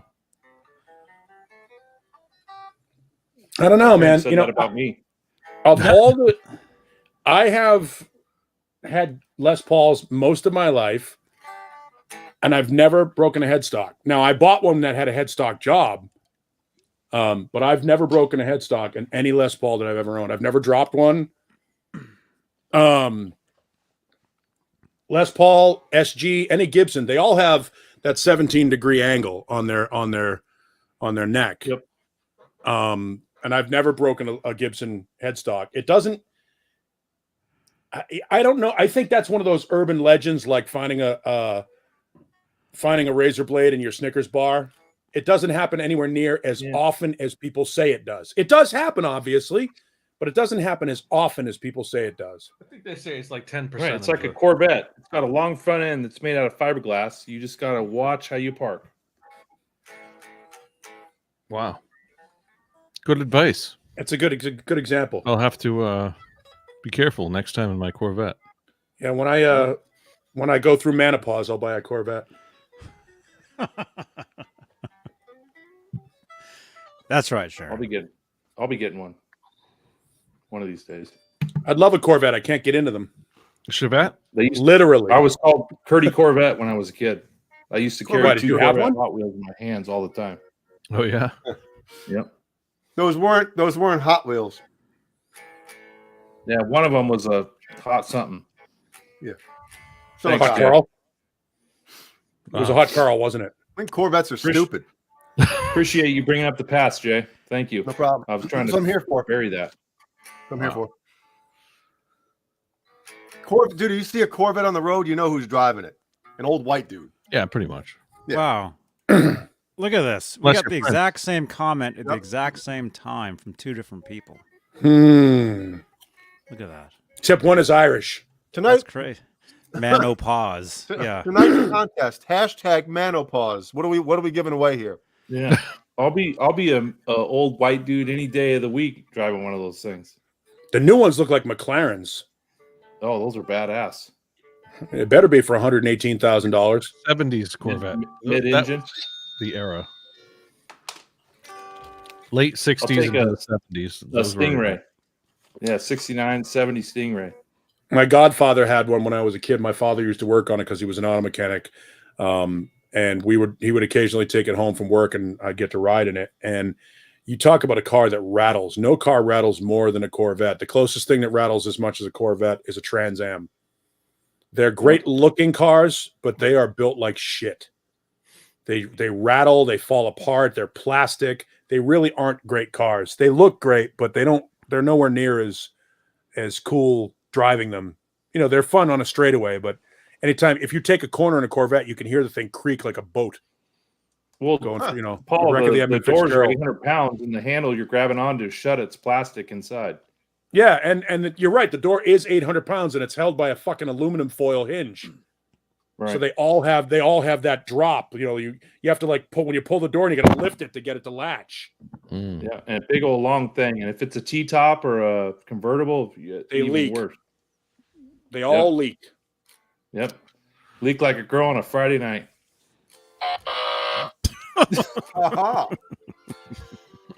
Mammoth played here last night. It was packed.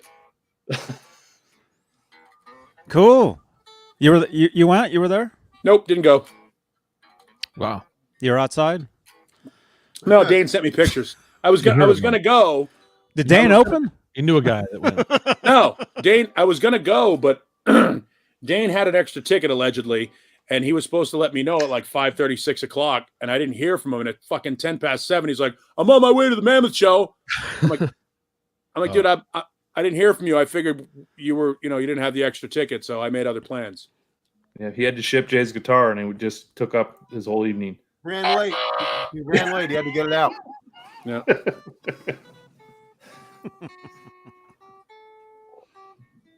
I wouldn't stop calling the shop until he shipped it. Mm-hmm. What's the route? I know how that goes. The funny thing about it is Jay is real big on getting guitars shipped to him. Not real big. And like we give him shit about returning guitars. He's really slow at that part of it. Ask me how I know. I read a story. I heard about that. There are rumors. A lot of careful planning has to go into it. Oh, Symmetry's here. Hey, So as we're talking about dude. cars, let's go around the horn and talk about midlife crisis. What car would you buy? We'll start off with Jay. how about what guitar would you buy? What's my price option? No price. Would No you limit? rather buy a guitar or a car?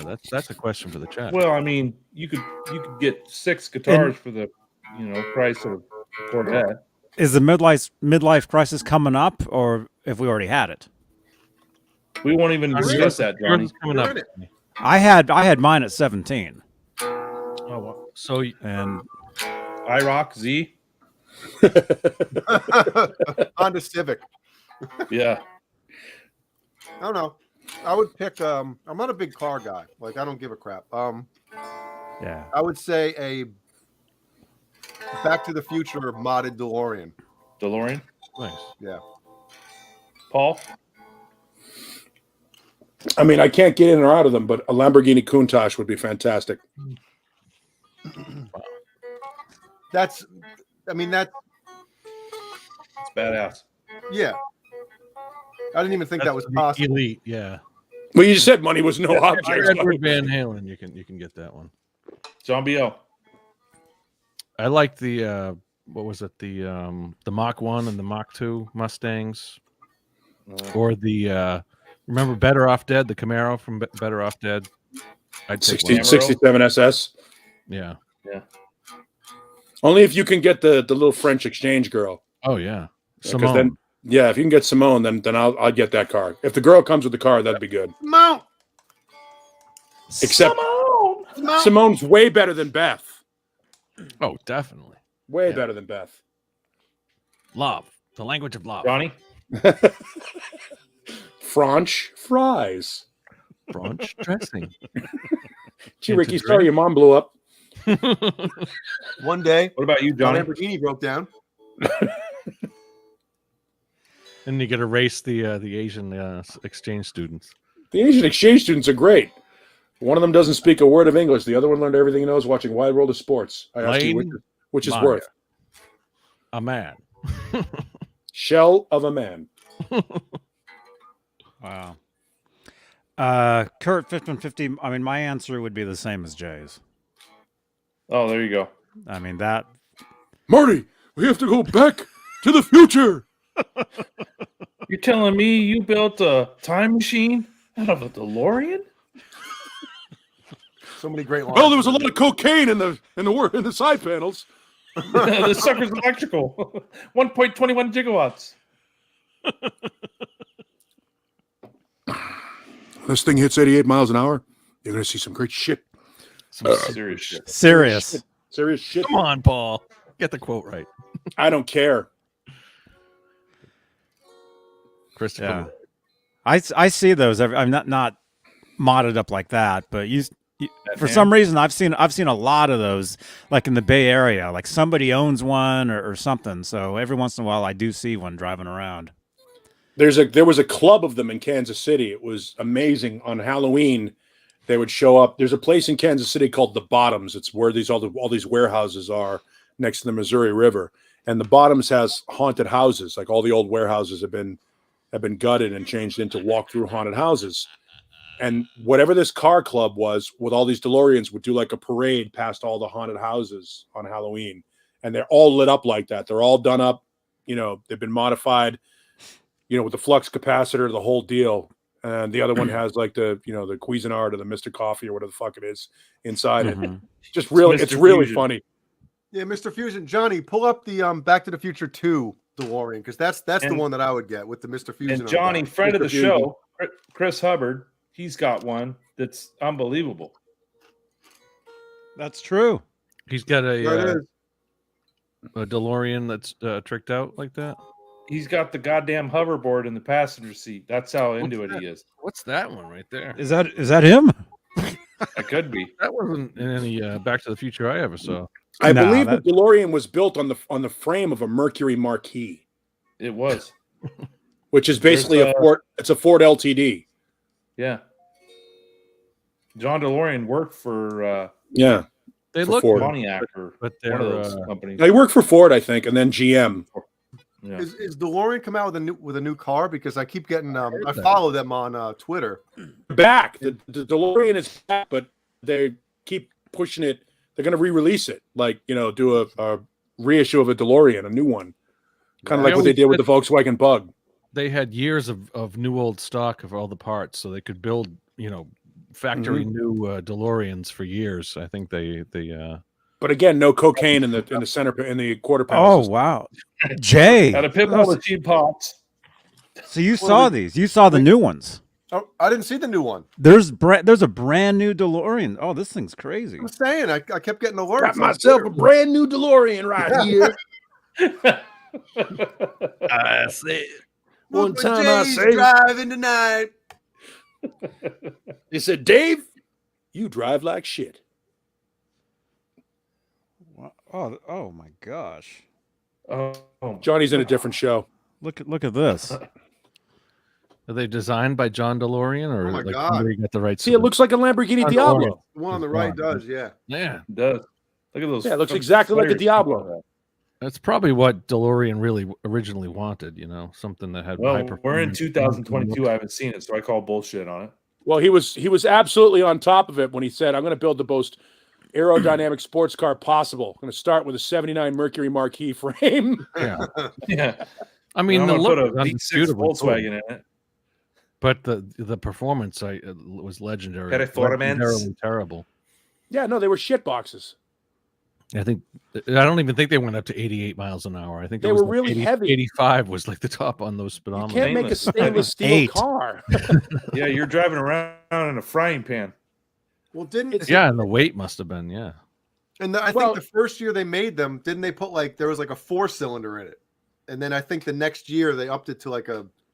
Well, there Volvo were different 6-cylinder or something. models. I think that there was maybe a 4-cylinder, 6-cylinder. The high performance. Very one. impressed with this Mancuda. performance. The fatback, the hatchback. They're fucking awful. They're just awful looking, and they weighed a ton. I dated a fatback. and putting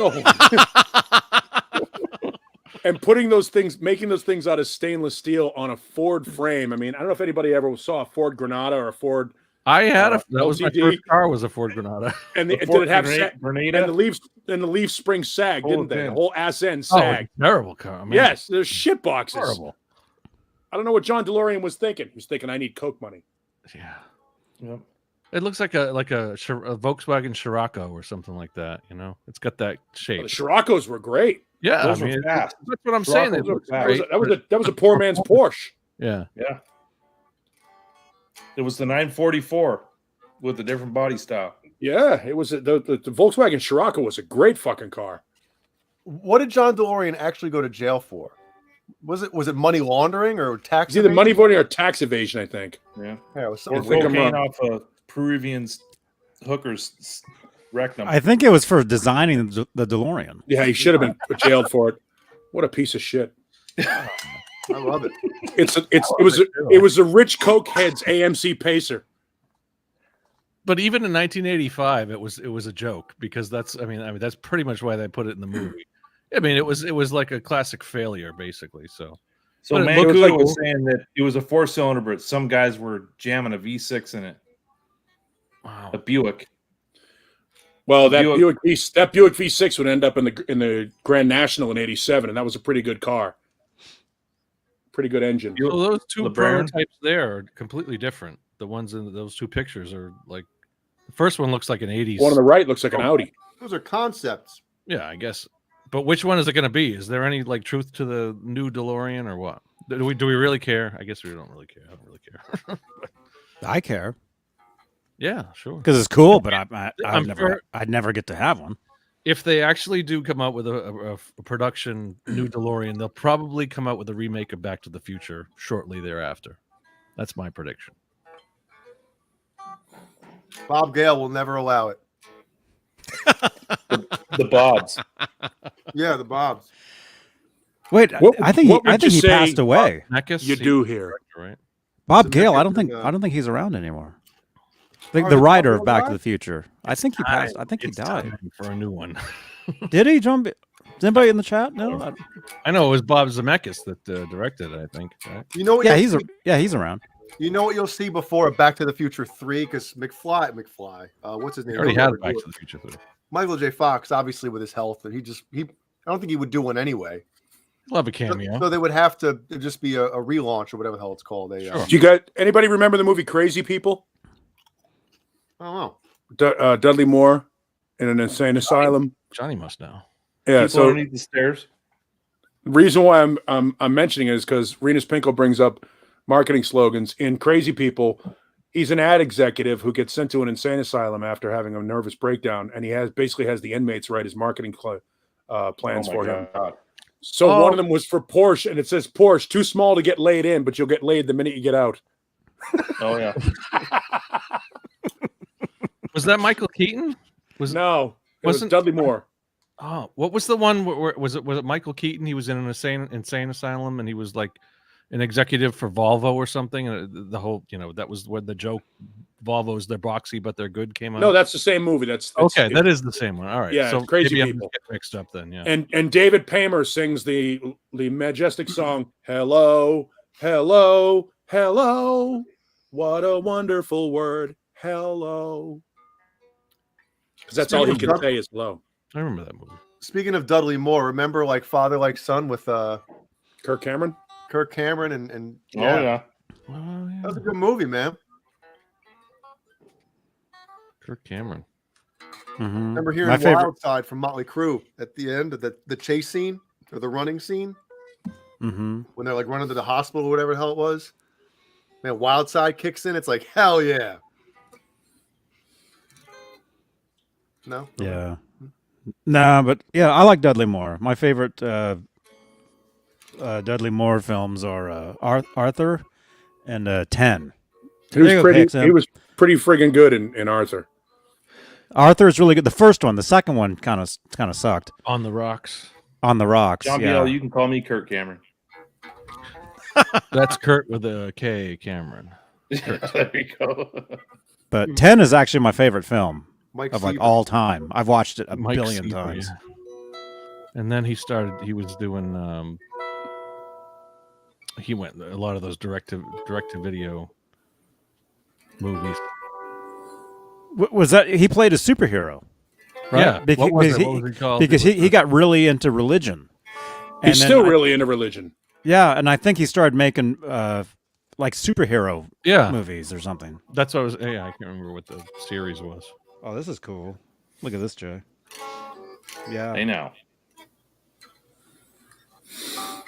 Whatever happened to Dudley Moore? I remember some of the funniest. He stuff, passed away. Some of the funniest stuff was from his 1960s BBC shows. That's Moore and Cook. Yes, or Right? yeah, Peter Cook. Peter Cook and Dudley Moore. Yeah, So Dudley there's a Moore. John Yeah, DeLorean special on Netflix. If any of you guys have watched it, has anyone seen it? I don't have Netflix. Anyone else? Am I the only one? Really? I don't have TV. I couldn't give a shit less about John DeLorean. I think the car was a piece of shit. I was never a fan, so I'm sure it's great. It's on Netflix. It must be good. Would that movie, would Back to the Future have worked as well as it did with a regular No. car? Everything in Back to the Future in the first film was perfect. Yeah, but I'm saying I would agree. time travel in the DeLorean, even when you agree. look back at it now, you watch that movie, it's still cool as hell that it's a DeLorean, you know? You built a time machine out of a DeLorean? That's the coolest thing about the DeLorean is the movie. Definitely. It's the Edsel of the 80s. That's cool. And somebody said that I'll have one in GTA. I'm actually working up to get one in GTA because there actually is one in GTA that Of course flies. there is. Yep.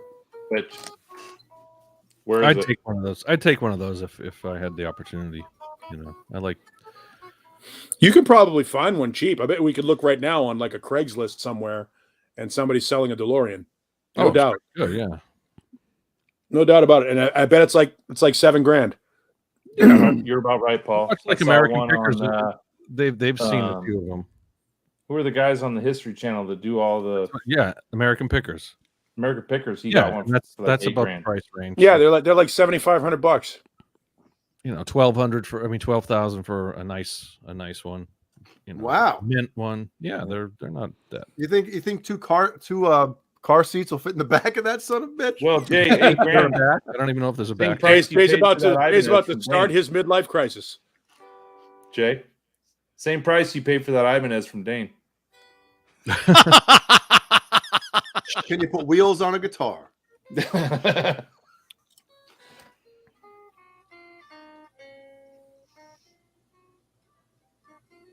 Mancuda said $40K for a DeLorean. Yeah, one in good shape. For Like a mint one. For a mint one. One that worked. A new old stock one. Yeah, for a mint one, yeah. One that goes back in time.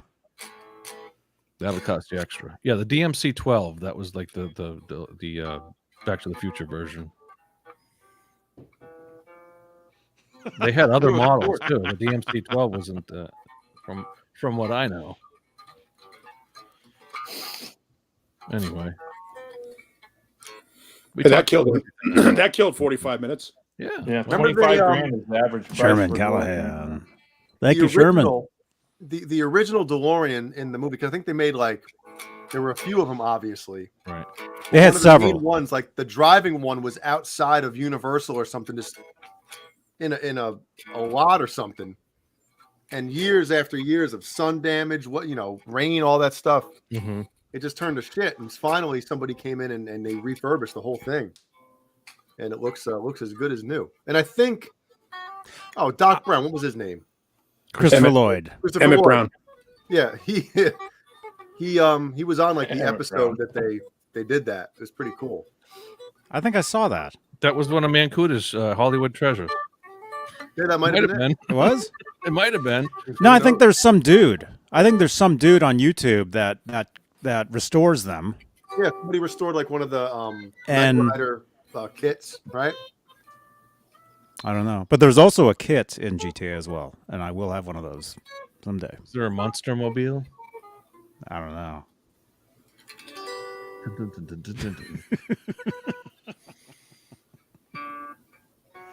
Does it talk? Michael. I don't know. But you know who talks? And I mean in a good way? Hello. He says hello. That's all I know how to do is say hello. Do you have a DeLorean? It's the captain, everybody. It's the captain. The captain. Do I have a It seems like DeLorean? someone that might own a DeLorean. I have a model of one. Let's see it. Nice. That's what we're looking for. I'd have to go find one. I don't know what the hell it is. I have one right here. How's everybody doing, man? Oh, Cool. It's Look got at a that. broken Mr. Hold on. Fusion. Broken Mr. Fusion. Oh, That's It's bad. rusty. You got Chris Hubbard here. that thing's been through a time warp. It looks like. There he is. Oh, there's Chris. In his, yeah. Cool. Oh Look no. at that thing. Man, that's a beast. That thing's Last tricky. time I was at NAMM, I visited the museum over there, and they had the DeLorean on display. The car museum, I think it was. I'd have to look it up. I got a bunch of pictures of it. I'm sure I can find them. Yeah, That's awesome. Yeah. Yeah. Captain. Huh? good Yeah, to see you just went up a notch. You got the model right there. I'm impressed. And he was holding. He didn't even want to show it until like he had a No, real I know. excuse. What the hell? He got challenged. That's it. I forgot. I forgot. Michael It was doesn't have his ready. Well, I got mine ready. Right there. You literally just reached down 2 He's seconds. high. Oh, Yeah. I That's forgot true. it was within penis length. What are we I talking forgot. about? What is it? Cheez-Its. Yeah. Jesus Christ. Cheese and rice. Crushing him. Yeah, that's Yeah. a snappy beat. We got Michael Smith in the house. Oh my gosh. The captain. Captain Michael Smith. Aka. God damn. Captain. Liven He's up all the show tan. here. He's got that Caribbean blue. Caribbean queen. Look at that tan. You like COVID queen. Oh no! Ew. Oh, come on, meet. Are you feeling better, man? He made it weird. Yeah, I feel a lot better. Yeah, thank God, man. That COVID was kind of screwed up. I know. Was it? Wow. A disease was bad, you say? Wow. Yeah. Look, It's a little screwed up. You're the only one that says that. I like Bugs Bunny says, I'm CAT smart. Should have taken the left-handed Albuquerque.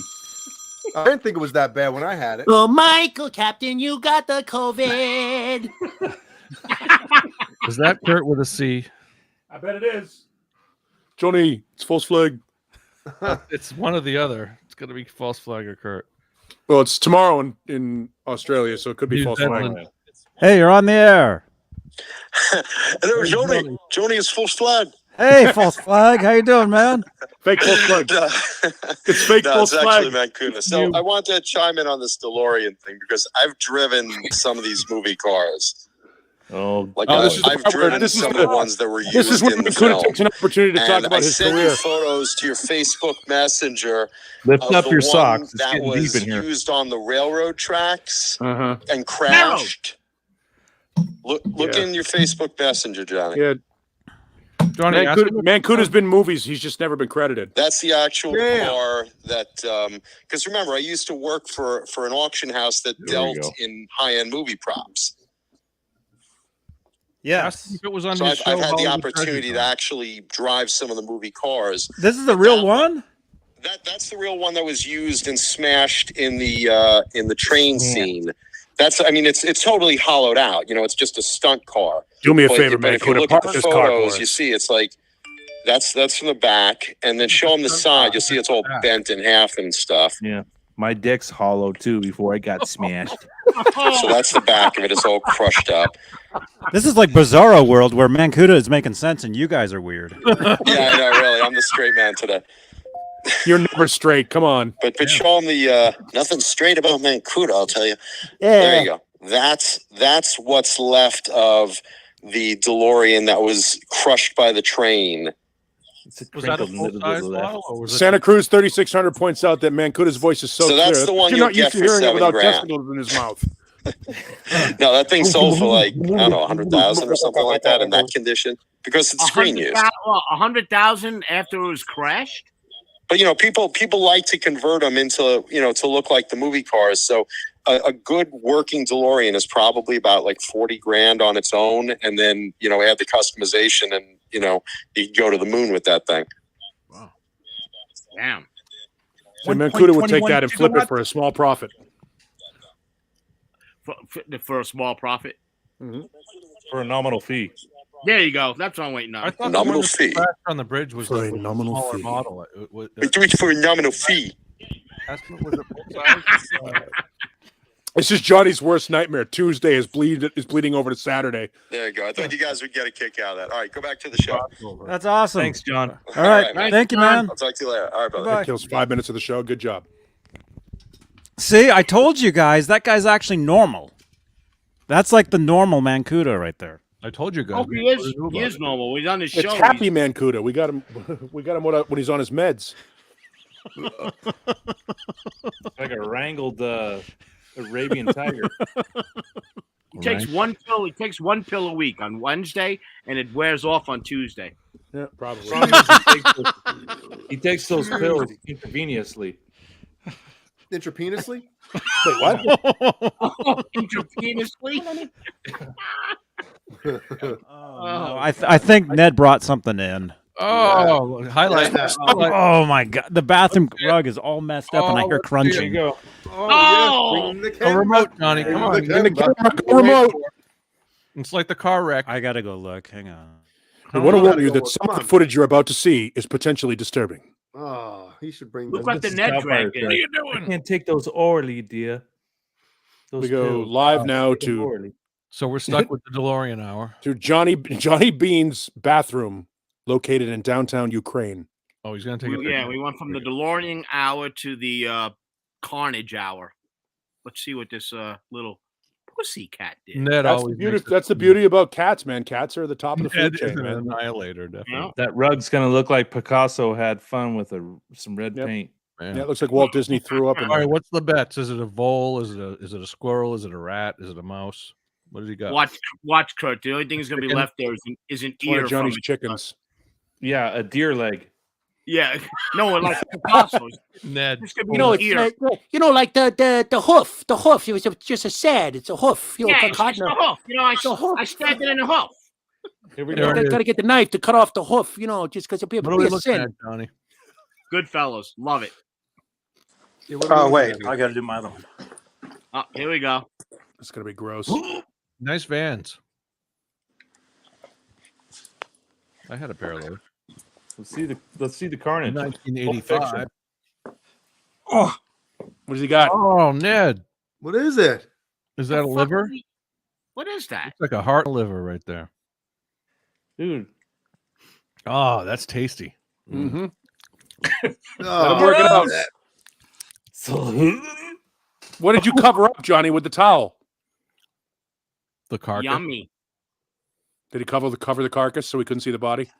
We want to warn you Carcass. that some of the footage you're about to see may be disturbing. YouTube shut us off. Can't show that content. what was that, Johnny? It froze, huh?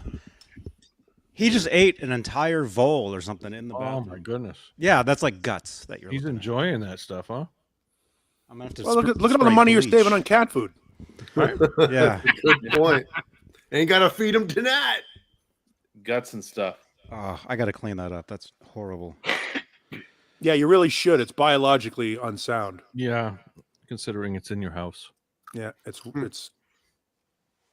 Well, let him finish cleaning it up first. This way it's less for you to pick up. Yeah. There you go. yeah.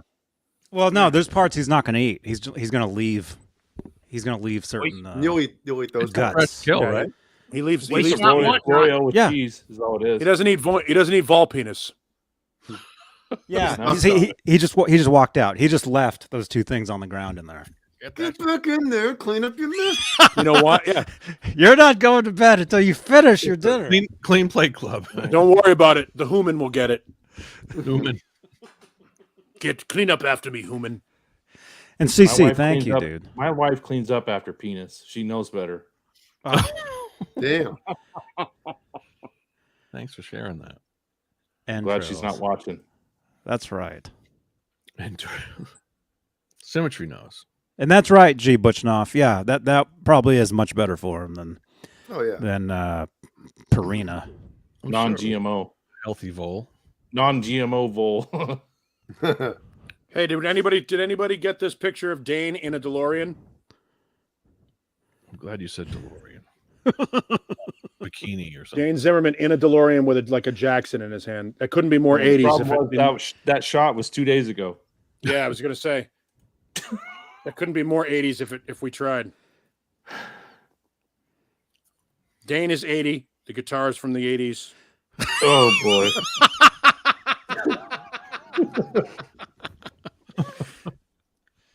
I kid. It's true, though. We love you, Dane. All right. It's for I'll be ratings. back. I got to clean. For the kids. I got to clean this stuff up. Donnie. All right, sports. No, please. Sports or wrestling. Here we go. Well, sports is great because we could talk about all the boxing champions that are fighting for Ukraine right now, literally. Yeah. There's like a half dozen of them. Oh, man. They're just teeing off. Uncomfortable silence. Oh, Yep. okay. Jay's asleep. What do we got? Jay quit. Is that the Never to quit. DeLorean. Uh-oh. Oh, Don't see that. No, that's okay. The porn's on a different And now would be a screen. good time for all of us to show like naked shit and stuff while Johnny. Yeah, we don't want to see your Yeah. intake valve. Wait, what? Intake valve. I know. Let's see if we can get Johnny flagged. That probably won't be hard. That's what she said. Hey, now. That's John a video. Beale, joke sniper. Using myself there. That's a display right there from when I was in the museum. What museum? At the Out in there, Car museum. like the movie museum. with all the Michael, cars did and you stuff. climb in that thing? They wouldn't let me. Oh, I would have done it. I would have cut the ribbon. Oh, I went over to women. I got yelled at twice Shocking. because I kept getting too close, sir. My guess is, Captain, your entire life has been one long yelling Step session. away People from just the- yelling at you. Well, you're Stop not it. supposed Michael, stop it. Michael, stop it. you're not supposed to rub your penis on it. Michael, stop Yeah, it. Would Michael, you get please? your hands off that. Michael, stop it. That's Michael, you know better. That's inappropriate. Come What, on, you Michael. guys have a fucking Stop it. camera on my entire life. Basically, Just that's guessing. about it. Michael, we've talked about this. Yep. You looked like John Michael, you're Bell capable with of so much spelling more. bee. Why don't you? We brought you up better than that. It's a good point. Rock Daddy brings up a good point. Johnny's gone. We can swear indiscriminately right now. Oh yeah, that's right. Fire truck. Phil Florin Folk. Filth and flawn. No, man, I didn't say no filth and flawn and filth and flawn. I'm offended that you said so. Fart. Wow. Good one, Jay. Booger. Frig. Poop. Jeezum Crow. Cheese and crackers. Bun of a sitch. Fudge rocker. Son of a snitch, snack, cracking, flunk, and flarkin. Wow. Flicking, flarkin, flacking, frickin'. Don't hold back. What does he guys. say, Jay, in Christmas Story? Fudge. Oh, fudge. No, his dad. His cuss words. Oh, yeah. Do a bunch of farging ice holes. Oh man, when he's in the basement fighting the You frack, flock, and flarfros. no, what the hell is it? Something. Oh man, the nickel fifer. That's one of them.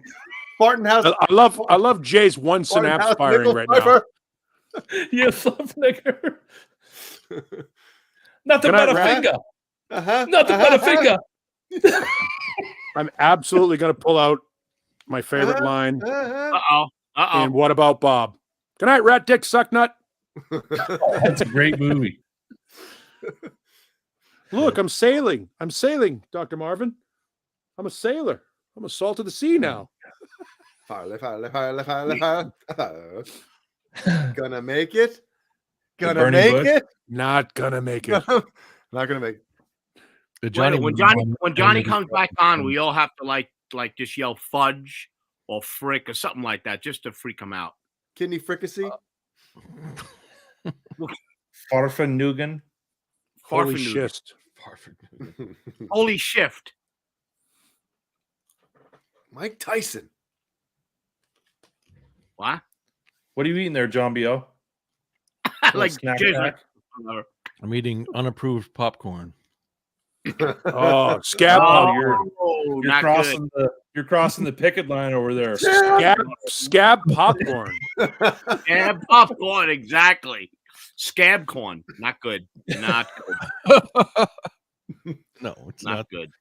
Well, a couple of minutes ago, when you were ready to put one in your mouth, I don't think you were like sniffing a smelling salt. I was like, what is he doing? Was Yeah. that? What is he, Tom Waddle? Yeah. He's looking at It saying, wasn't exactly Colonel's quality. Nothing A is. Tom Waddle reference. he's wondering why a certain piece of it was green. He's like, Oh, Ugh. nah, whatever. I paid for it. remember when they used to have a popcorn shop at the mall where you could get every flavor from like strawberry to probably It's a fart flavor. and they had some strange flavors like that. Booger. Fartberry. What you know the what's that company that makes the jelly beans? I was just gonna say that. Don't they have like puke flavor? Yeah, Yeah. they have the berries. Harry What's it Potter. called? Jelly belly. Yeah, Yeah, They have Jelly the Harry Bellies. Potter. That's it. they have the Harry Potter. Those edition. were Reagan's favorite candy. So what you do is you Jelly play bellies. like roulette with them. You know what I mean? Yeah. Yeah, and they have like It's 100 like dead- flavors. Dead fish and dirty socks.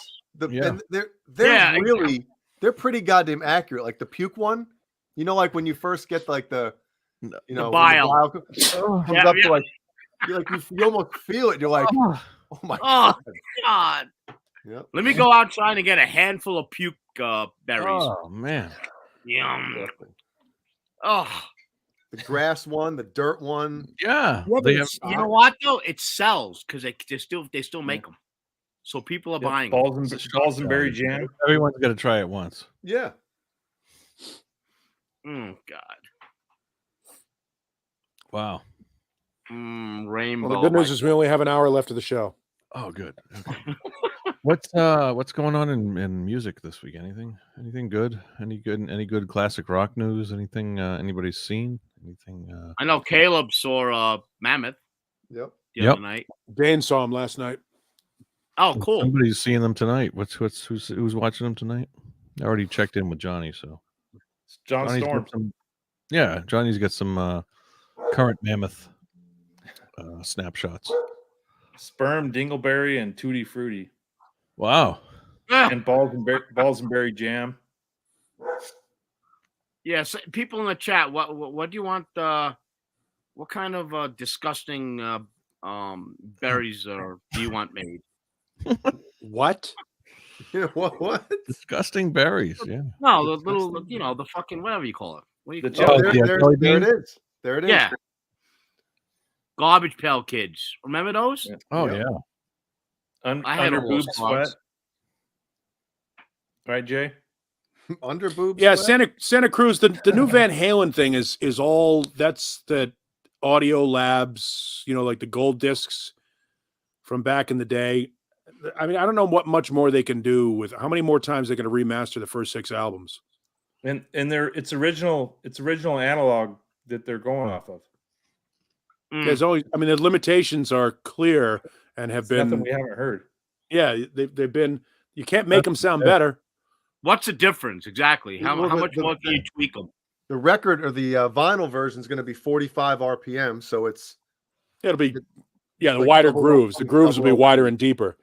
Yeah, But it's Yeah, $125, or the other version is the SAE CD or whatever the hell it's called. Which who the knows? Super Audio I mean, I don't CD. have one of those players.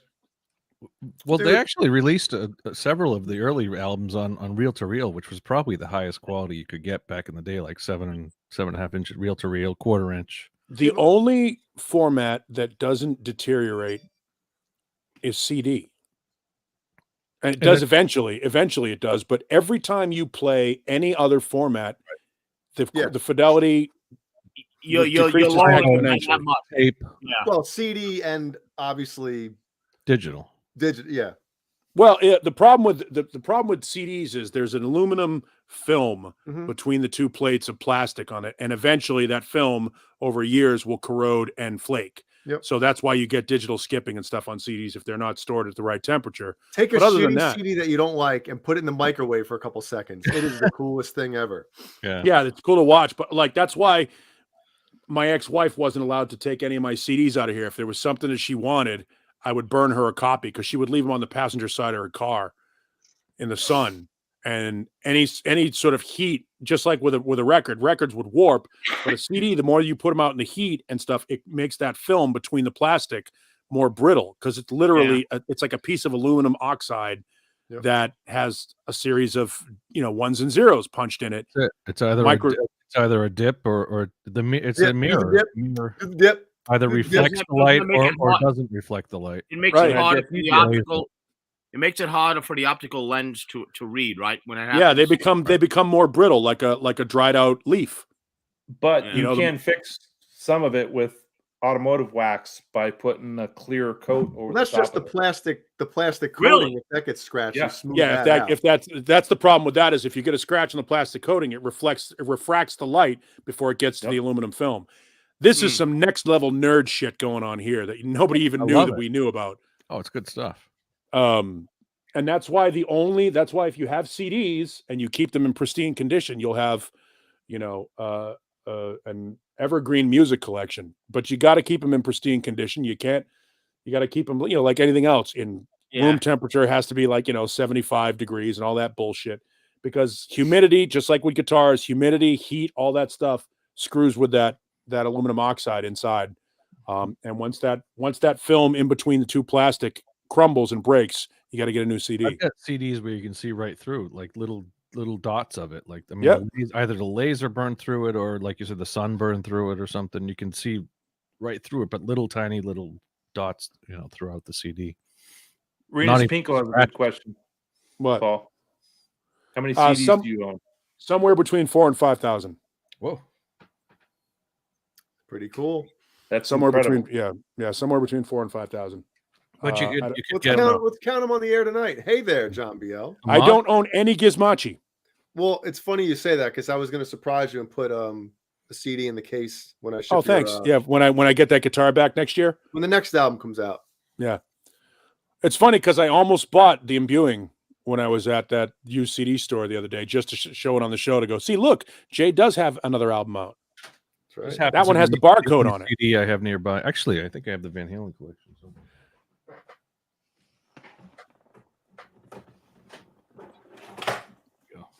Hello, Keith.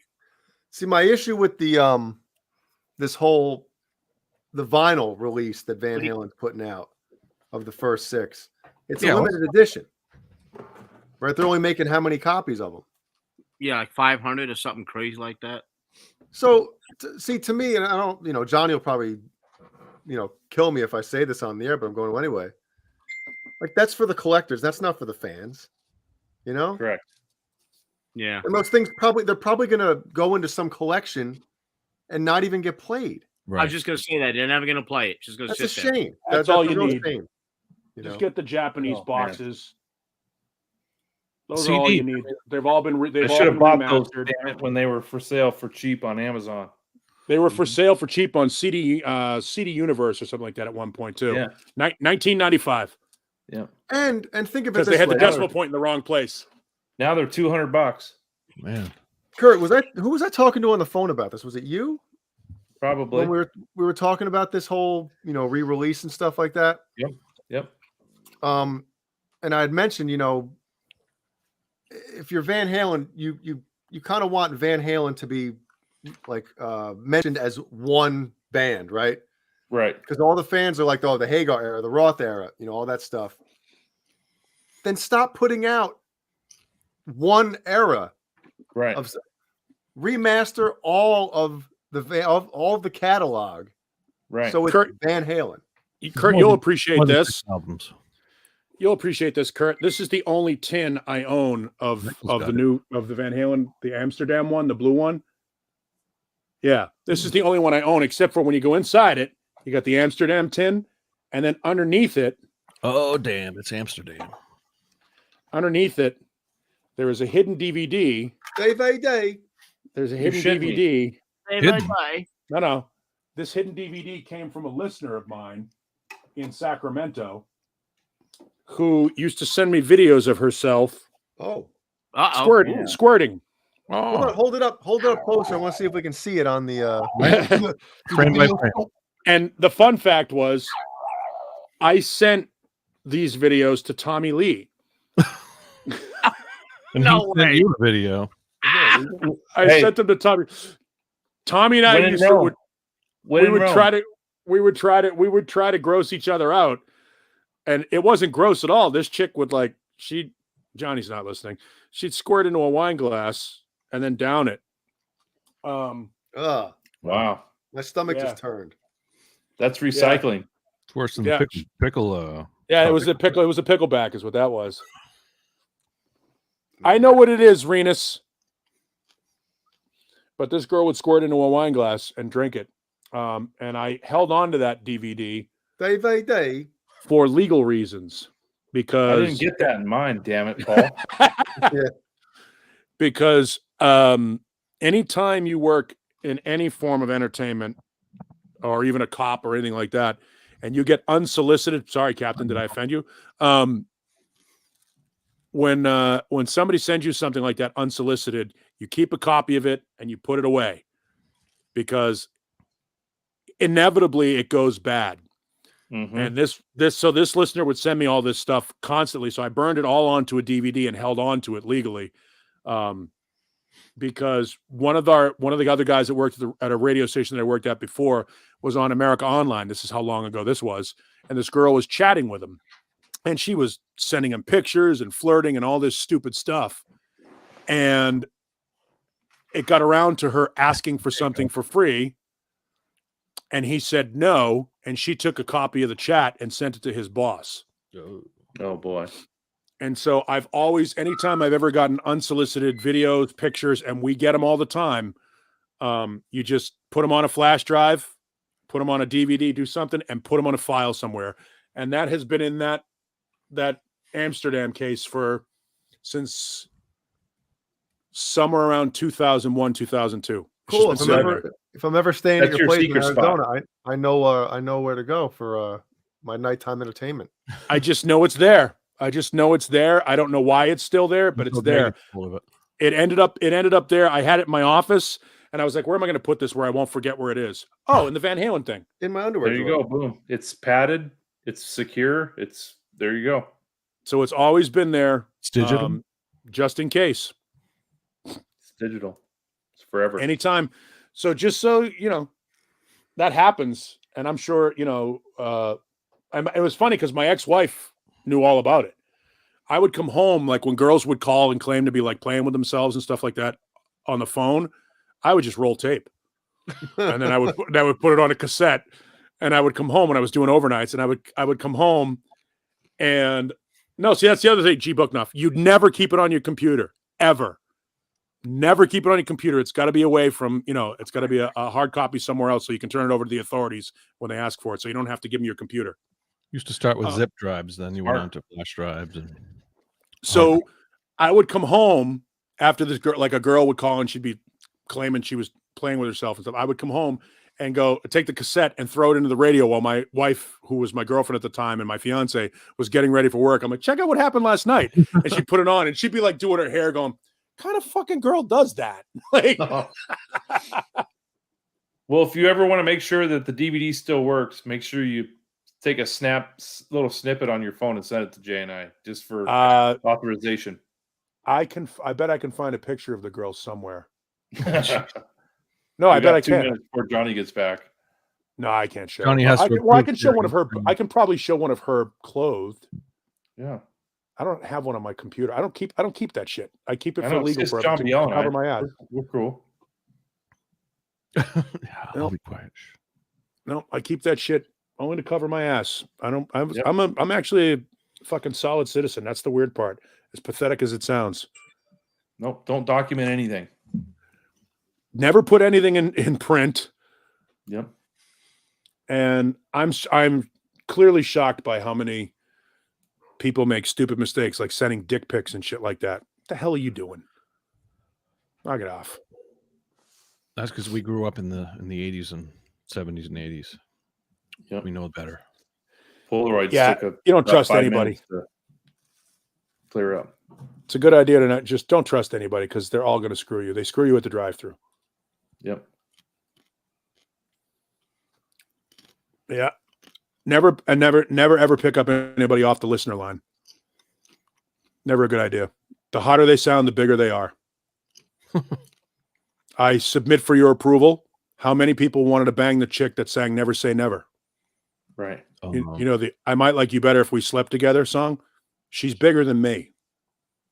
Super voice, fantastic singer. Not much to look at. Wow, thank you. But you're right, Keith Campbell. I've made some bad decisions in my life. Screwing around with my relationship has never been one of them. I've always tried to be solid on that front. I might drink and put guitar picks up my nose and do fucking stupid shit like that. Hey guys, watch me. But I have never fucked around on any woman that I've ever been with, and I never will because it's bad news. It never ends right. Bad There's my moral lesson for the morning. Paul, me too. I've been married 25 years, and anytime I ever get close to the edge, I always tell my wife about it. So you're edging with your wife? Is that what you're saying? No, I'm just like, I went to New Orleans and this girl was dancing with me. I just tell her about it, so there's no unknown. Yep. I will tell you, there was one time, I think I told this story on the show before, where I was bouncing the Hard Rock Cafe, and this incredibly hot English chick was at the end of the bar. And it's like 1:30 in the morning. And, the bar's starting to empty out. So I walk over and I ask her if she's, all set with her drink. Does she need me to get her a cab home? That kind of thing. And she tells me in her little thick English accent that she's staying in an apartment like 2 blocks over. She's only in town for a couple of weeks for a corporate event. Would I like to come home with her? And in the back of my mind, I said, you know what? I'm never going to have this opportunity again. This is a Dear Penthouse moment. I really should take advantage of this opportunity. And one of the bartenders called me over. He goes, hey, Paul, come here for a second. So I go, all right, go ahead. He goes, that's your girlfriend over there? And at the time, my ex-wife, who was my girlfriend at the time, was sitting at the end of the bar reading a book or something like that, waiting for me to get off work. She had come to meet me at work at 1:30 in the morning. And I was like, that was an omen. That's why you sit back there and you just kind of go, the one time you thought about it, you would have got caught. Yep. You can always trust a bartender. Well, you can always trust your bartender when you're the bouncer because you have his back. Yep. But I thought about it. I would say I was 85-15 leaning toward going to that apartment. 4 toes in. I was all about it. I was like, you know what? I'm never going to get this opportunity again. This girl's hot. She's going to be gone in 2 weeks. What are the odds I'm going to get caught? Hey, Paul, come over here. You were saved. Yep. That was just one of those moments. So I always had that in the back of my head as my little weird moral moment as the 2 married guys are gone. Right. It was that close though, Campbell. Yeah, it was that close. It's not as good as the elevator story, the love and elevator story, but how was the carnage, Johnny? Everything good? Yeah, it was like a mini murder scene. There was blood in the shower. There was blood on the toilet. He took it in the shower?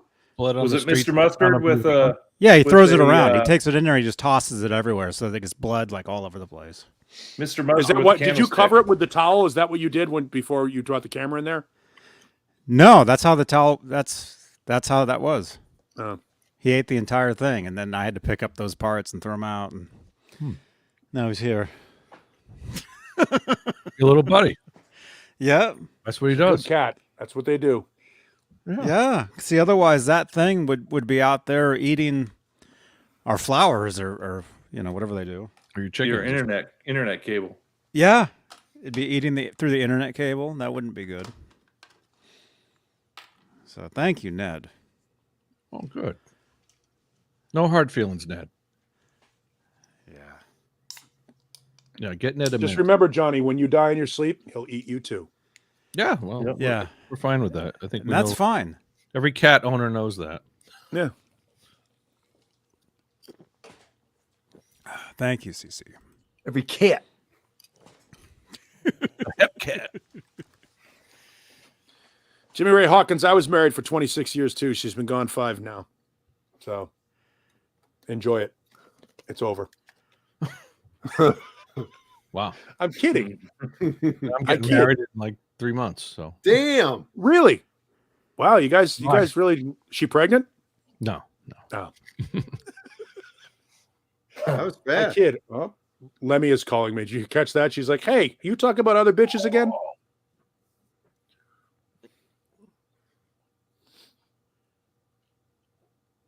All right. Yeah. My turn. I'll be right back. CC, where did you send that to? Oh man. I have like millions of different Done 4 Things. 7. oh man.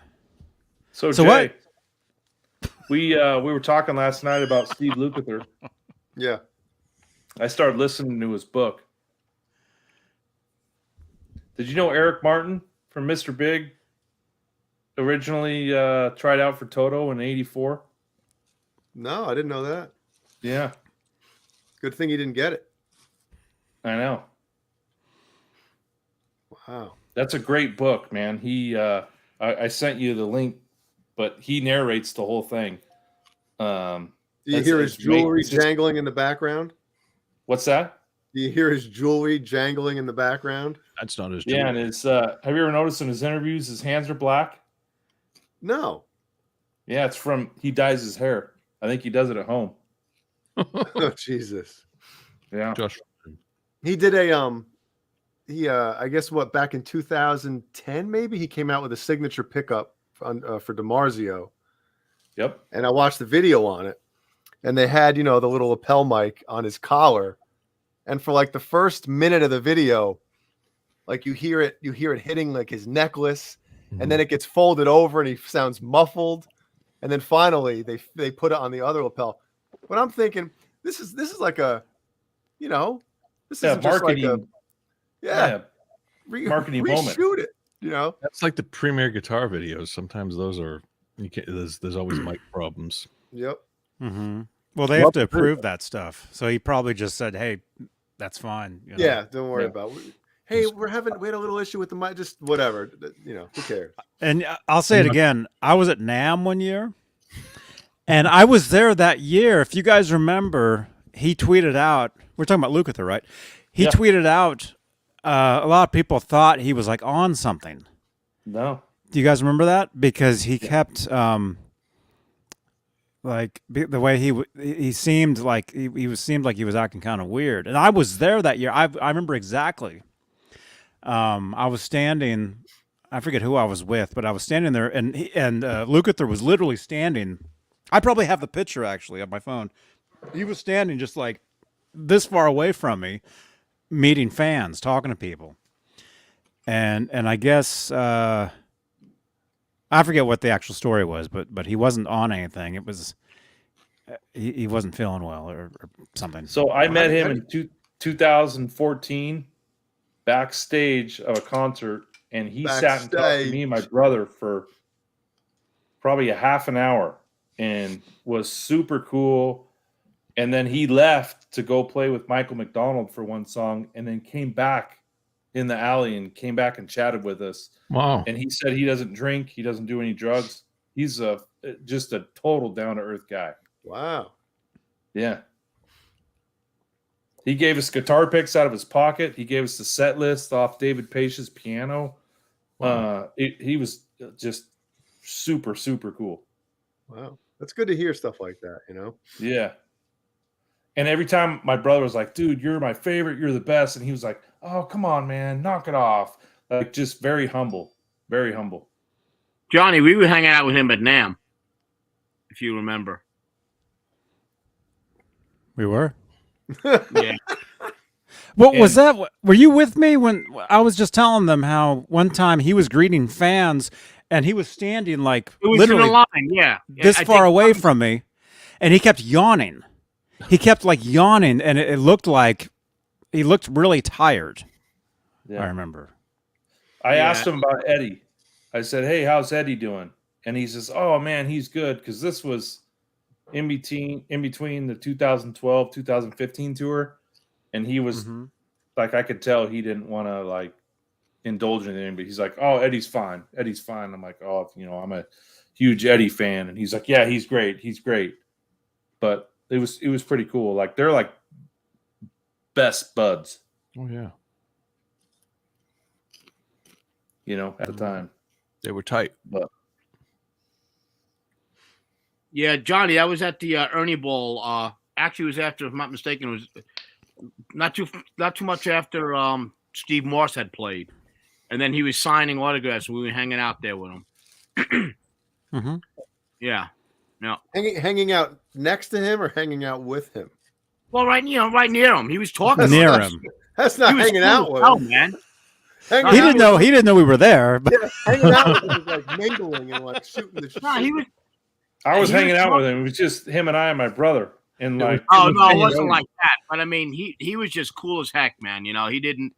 I was asking a couple of questions and just chatting back and forth while he's signing autographs. It was pretty neat, man. And he's like, "What Yeah. the hell are you doing here? Cool dude. Out of the way." And then Very security came, and that was the end of Oh yeah, my day there.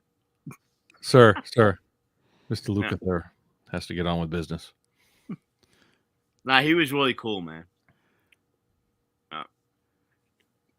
Toto is opening up for Journey around here coming up pretty soon. If they, Yep. I think maybe it was last week or so.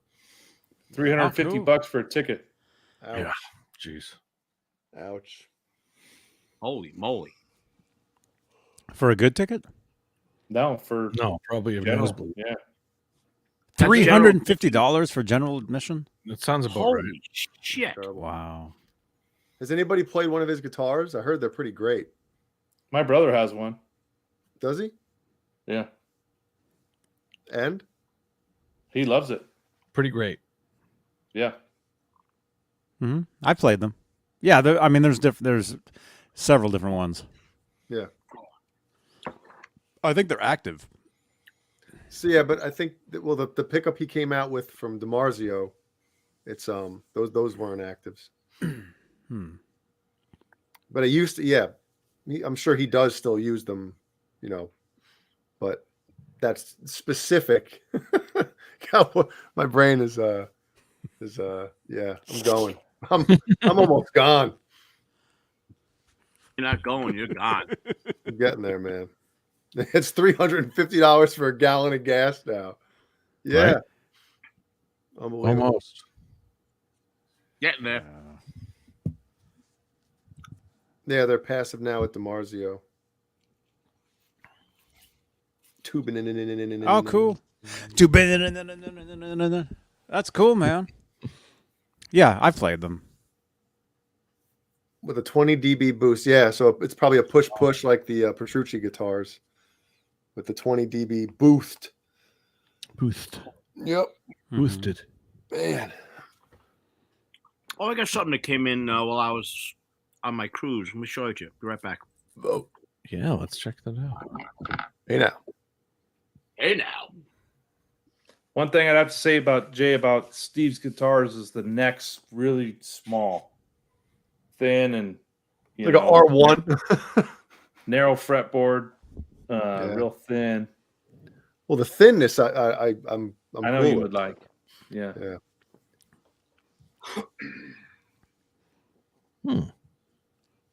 Yep.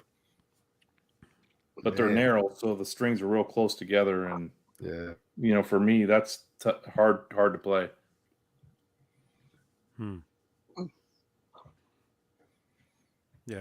Yeah, but they're Ernie Ball, and so they're great. Quality stuff. He's one of the longer endorsees with them too, I think.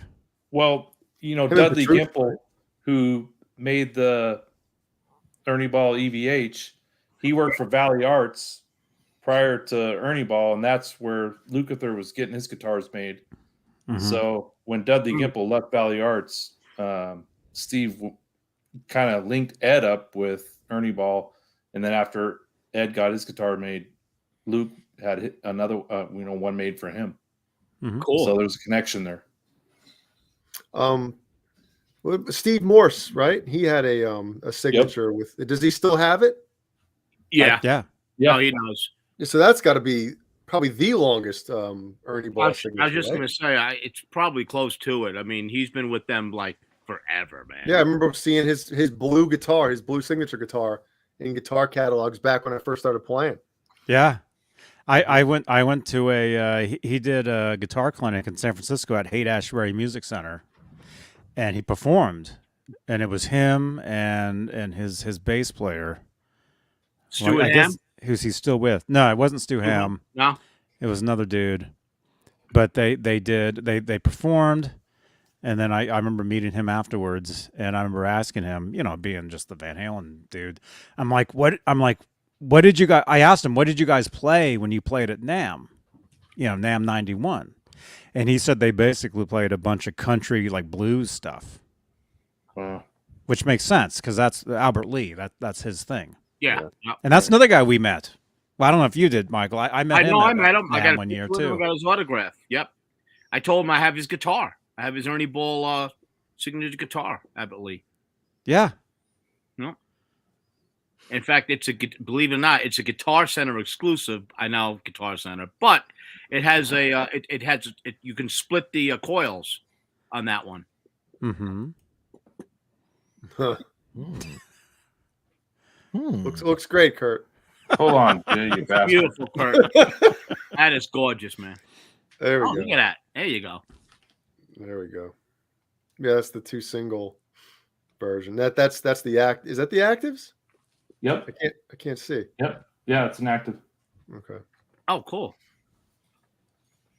Here's the band he was in. Too Close for Missiles. Huh. Horseshoes or hand grenades? Cool name. That's a cool name, by the way. Too Close for Missiles. Yeah, it's Top Gun reference. Yeah. Music Man's. Albert Lee. There you go. That's pretty cool. It's an old Music Man right there, huh? Where's the Steve Morse signature? Right. I'll go grab my Albert Lee Music Man here in a minute, if you want. Here's what showed up, by the way.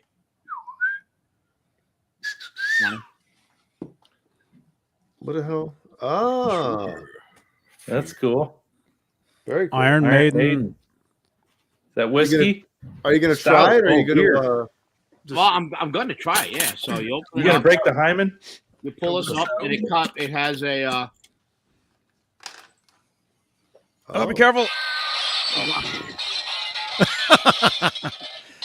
Oh, has a Town broken hall headstock. And then it has the bottle of booze. Ooh, That's cool. Closest I come to that is I have an Iron Maiden Trooper beer coaster. You can't find any of that stuff here. Really? Yeah. I have Never a sip. I'll show you. I have a couple of bottles of Never a too. sip.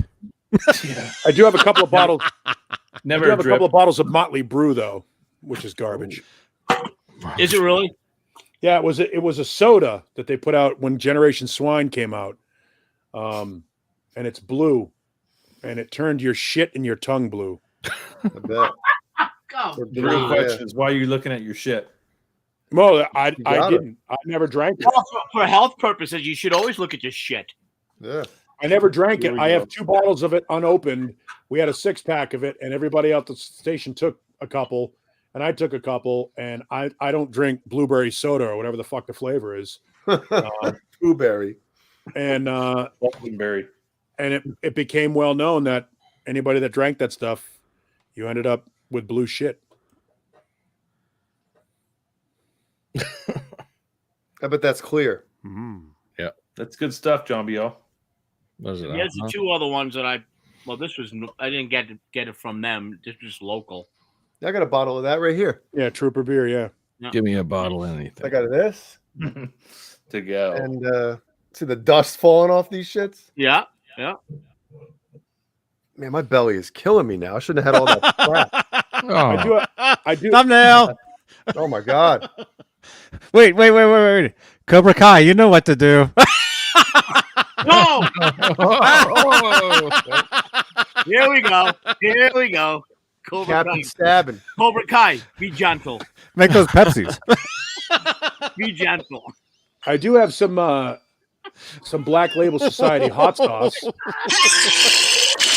Ah, that's so terrible. Man, my belly. I might have to go. I might have to explode. Remember yesterday, Kurt? Yeah, the boom boom room's open.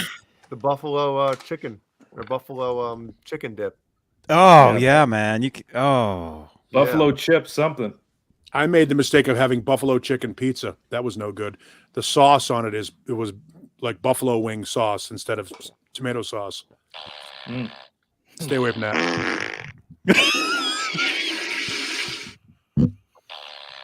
Yeah, I gotta go to bed.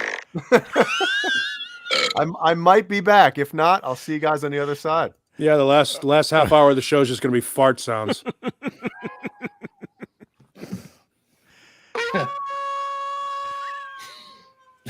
Last week when we did the Chuck Berry, Paul's like, "Okay, here we go. You know we're at the tail end of the show." And here we are, right? End of the show. Oh my gosh. It's shit talk at 11:28.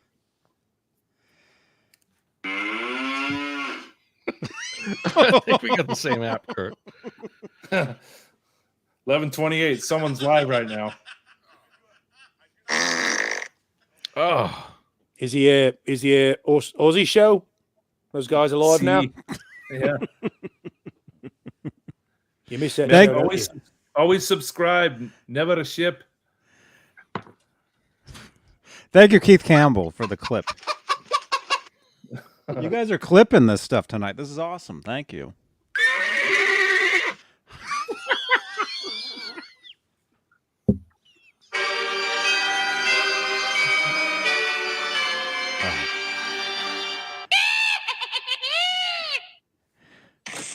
There you go. Captain got an Albert Lee going there. Look at that. Totally 50s mod. I love those guitars, man. I think they're great. Looks like a classic car. Yeah, it's definitely 50s modern. Yeah. Yeah. And like I said, it has the push-pull. OMG. It is a beautiful guitar, though.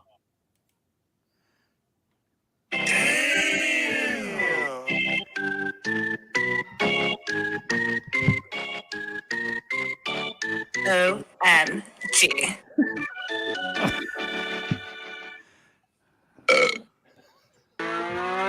Oh my.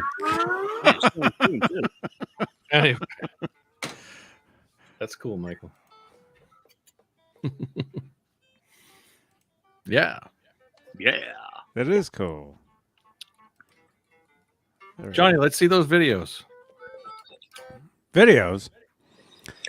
Oh, the clips? The cassettes. Oh, yeah, something we started talking about Hours ago. 5 hours ago. Okay, John BL, I don't think we were officially talking about this while we were on the air. I think we started talking about it. We're like, we'll talk about that. And just, it became burp sounds. But we were talking about like VHS, like bootlegs and stuff. And how like I still have like a bunch of, this is just a few. But like stuff like this, you know. Venezuela 83. Look at that. Yeah. That's the stuff Noel Monk has in his collection, like the high quality That's all he has. Yeah. That stuff. And untold, other bootleg like stuff that he got. Yeah, you can imagine how much stuff that guy has, man. Caracas, Venezuela. I transfer all that stuff to DVD along with my squirting porn listener. You see what I'm saying, Johnny? Hold that up again. Johnny, hold that up again on You Really Got Me. Yeah. Day. Technical problem. Yep. So it's not like that's so unofficial bootleg. Bootleg. But that's what I'm saying. No Monk was the master of that without the glitch, without any of it. That's full quality. That's what we need to see, man. I mean, that stuff is out there. It's like another one. It says Van Halen. Yeah, look at that. See, this was always like, for the diehard fans, we know, but people that don't know. So this is a 1982 show. Largo. A professionally recorded rare live concert filmed in Rio de Janeiro, Brazil. It's not 82. April 16th, 82. Well, that's what it says. Not 82. Nope. Well, also it's not this either. Yeah, exactly. There you go. Thank you. So many things wrong with that. The date Montevideo. wrong. All right, where were they in April of 80? All right, April 16th, 82. Let me tell you where they were really at. I'll tell you, John B. Oh my gosh. John Biel. What? April 6th. April, what was it, 16th of 82? They were not in Rio. April 16. Where were they? Are you looking it up, Kurt? Yeah, I'm looking it up. The Mighty Van Halen. There we go. Yeah, they didn't even start their tour until July of 82. John Biel, you've been dethroned. No, he's telling the truth. That's exactly. Oh no, it. I'm saying no. He's the lookup master right Let now. me see tour dates from. There you go. So it was it 83? I'm in that book. Sorry, that was my. All right, let's look it up. That was my. I know that guy. Yeah. Even 83. That's April. Where'd they get that date? April 16th, 83. They were in. It's a good book. It was Absolutely. maybe they were in. April 16, 82 is what it The US says. Festival was in May, so it was, and they were in South America until February. So there's no 82, 83 date from You guys, Rio de Janeiro. They were that was Kurt, you guys are late to the party.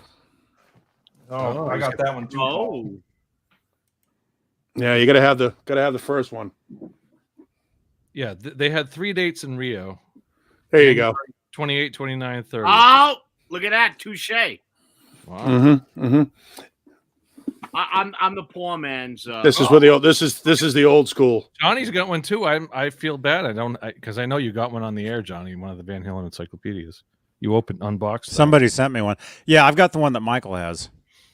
I don't have. I have the digital version on my. This computer. was this is one of the first Van Halen books ever. July 18th, 82. That shows us the first concert in Carolina. CJ did a great job on this book. Johnny, Yep. April 16th of 82. They were. I don't know where that came from. This was put together. This book was put together by mostly data compiled from the Van Halen internet mailing list way back when. Oh, cool. Yeah, that's right. I'm in the thanks of this book. So Johnny, you got all your knowledge from my shit. I'm looking for Paul Marshall. It's there. I'm looking too. Look in your special thanks. Paul. Wait a minute. It says fuck Paul Marshall. Oh, wait a minute. It might say that. Yeah. Acknowledgements. Okay. Look at you go. I mean, maybe they can't spell, and it was August 16th of 82, but that was Milwaukee, and there's no bootleg from that. Nah, It's arbitrary. Like there's no. I mean, what about 81 with it? What? So Johnny, what show exactly is that? Is it? It's got to be the Rio show from 83, right? You know who else is in there? It says Rio. Yeah, but it also says April of 82, which was not. Yeah, exactly. Thank you. Kurt Snyder. No, Mike Smith. I don't know who that is. Mike Smith, right there. No, Michael Schnickel. I don't know Kurt Snyder. I don't know who that is. Hey, Brad Starks. I know Brad. It says Mike Smith. Yep, we're both there, Michael. Thank you. You guys are both in that book? Yep, we are. And Paul. So all 3 of us. Yeah. Wow. Trifecta, mother. I didn't say it, Johnny. It's funny, Paul. Kurt. It's alphabetical, so it's going to be up before yours. I'm trying to behave myself, Johnny. I'm after Marco. Johnny, let's see another one of those videos. What else can we tear apart from another video? Well, you'll enjoy this. You'll enjoy this, John. I hope so. I'm going to send this book to Paul and have him sign it. 91. So that was December free show 91 in the downtown Dallas. Yeah, and you want to see the photo they used for the front of this? Oh, yeah. It's going to be Roth era. You ready? Uh-oh. It's going to be scary. Wow, 1980. Or was that 7? That was 80, right? 70. 80, yeah. Oh, there you Cradle Will Rock with the Les Paul. Yes, and Hellstorm. Great just news, never Brother get- Kane and back then together. 86 right there. Dead on, man. Dead on. Wow, they just could not find the right photos. They had no clue. No, that's exactly what it is. The photos they can find, they had no freaking clue. I mean, they're great photos. Those are, I mean, back Phenomenal in the day when photos. you could get a VHS with You know where they got these photos? from Zlozauer. I don't know those. The internet. No, back in Oh, the this is before I had this I before the know. internet. I know. That's what I'm saying. They got these Well, photos Guitar from that Guitar World special issue, Eddie Right. 92. right. Yep. Guitar Legends or something. That's where they got Oh, those. I okay. have that somewhere. Yeah, Wow. that's where those photos came from.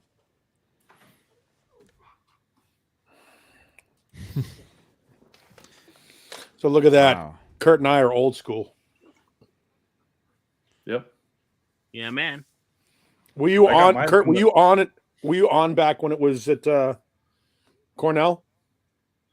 Yep. Jesus, when we would fight with Rex constantly. Yep. Well, definitely some of the first things I ever searched on the internet Wait before, a minute. well before videos. Was, no, I mean, well before like YouTube and stuff. When YouTube, There the we first go. thing I searched on YouTube was Van Halen. I was looking for like Oh. Us festivals. It was all out I there. still have the in Van 2005 Halen, when it first came out. the mailers that they used to send to my original home that I grew up in. I still have them here. I showed them. Did you help- When John Oh, how posted. cool is that? Did you help fund the uncomp, The what? the unreleased compilation? Let me find them here. Was No, that what's the, that? Zero? No, that was the 4-disc. It's the 4-disc Merry Melodies one. Merry Mel. Yeah. Yeah, I had that. I had that too. Yeah. But Yeah, mine that was- wasn't original. Mine was like a bootleg of it. Oh no, ours was the worst. I mean, this kid Mav sent us all DATs, and everybody compiled all the audio, and then we all sent it all in. And this thing was supposed to be, that project took like 4 years. It was supposed to be done in like 9 months, and somebody took all the money and embezzled it and paid something else off, and people were threatening to kick the shit out of the people that put it together. Damn. It was getting violent. It was like we were going to try and find out who took the money and ran, but somebody did take the money and run originally, and then eventually, because they were afraid of getting their ass beat, financed to do, and they did it in little increments. But it was, everybody paid $20. Yep. 1995, everybody paid for it. I still have them somewhere. They're in another pile of bootlegs. I've ran out of space in my CD library, so the bootlegs are in another room. Mm-hmm. But yeah, the uncomp was a big deal. That was, back when that was the early days of the internet. That was well, I mean, the internet was technically developed in the 50s, but Yeah. a public internet. I was just gonna say until I get out to the rest of us. Yeah. Yeah. In the early 90s, when we were all, it was listserv@cornell.edu was where you had to go to it was all automated. And Valerie was on it for a while. Yep. And we all kept her email address private so that we could continue to talk with her. She was like, I'll talk to you guys as long as you don't leak my email address to people. And we never did. She would check in on the road, right, in the early 90s. Like, She was great. Yeah, she would give us leak little things out here and there, and just She's a sweetheart of a person. I mean, she was very, very cool. You interviewed her, not too long ago. So Yeah, I a mean, couple of weeks ago. Yeah. Yeah. Yeah, yeah. I joined the Van Halen mailing list a couple times. I kept getting banned. Somebody Well, they kept moved it- kicking me out of there. When they moved it to the website, it just became different. It was different. This was for me. This was the very end of '98. Oh, the Very- There inside. you go. I have a couple of insides somewhere. The inside. I just saw some can sh- insides in my bathroom. You can show it, Johnny. This is old address. Yeah, I probably got 5 or 6 issues of the inside somewhere. Look at this. Yeah. I like cut What's shit inside? out the in it. inside? Sorry, Oh we my can't gosh. see it anyway. And all that shit eventually became the Van Halen store, How cool that is. Yeah. Yep. which is right here in Scottsdale, Arizona. Yep. Good night, Jay. Still got that somewhere. Night, Jay. That's when the legend Yeah. began. I mean, to some degree, with the dinosaur video and I have those catalogs. I have the old Eruption video catalogs wow. that were before the Inside.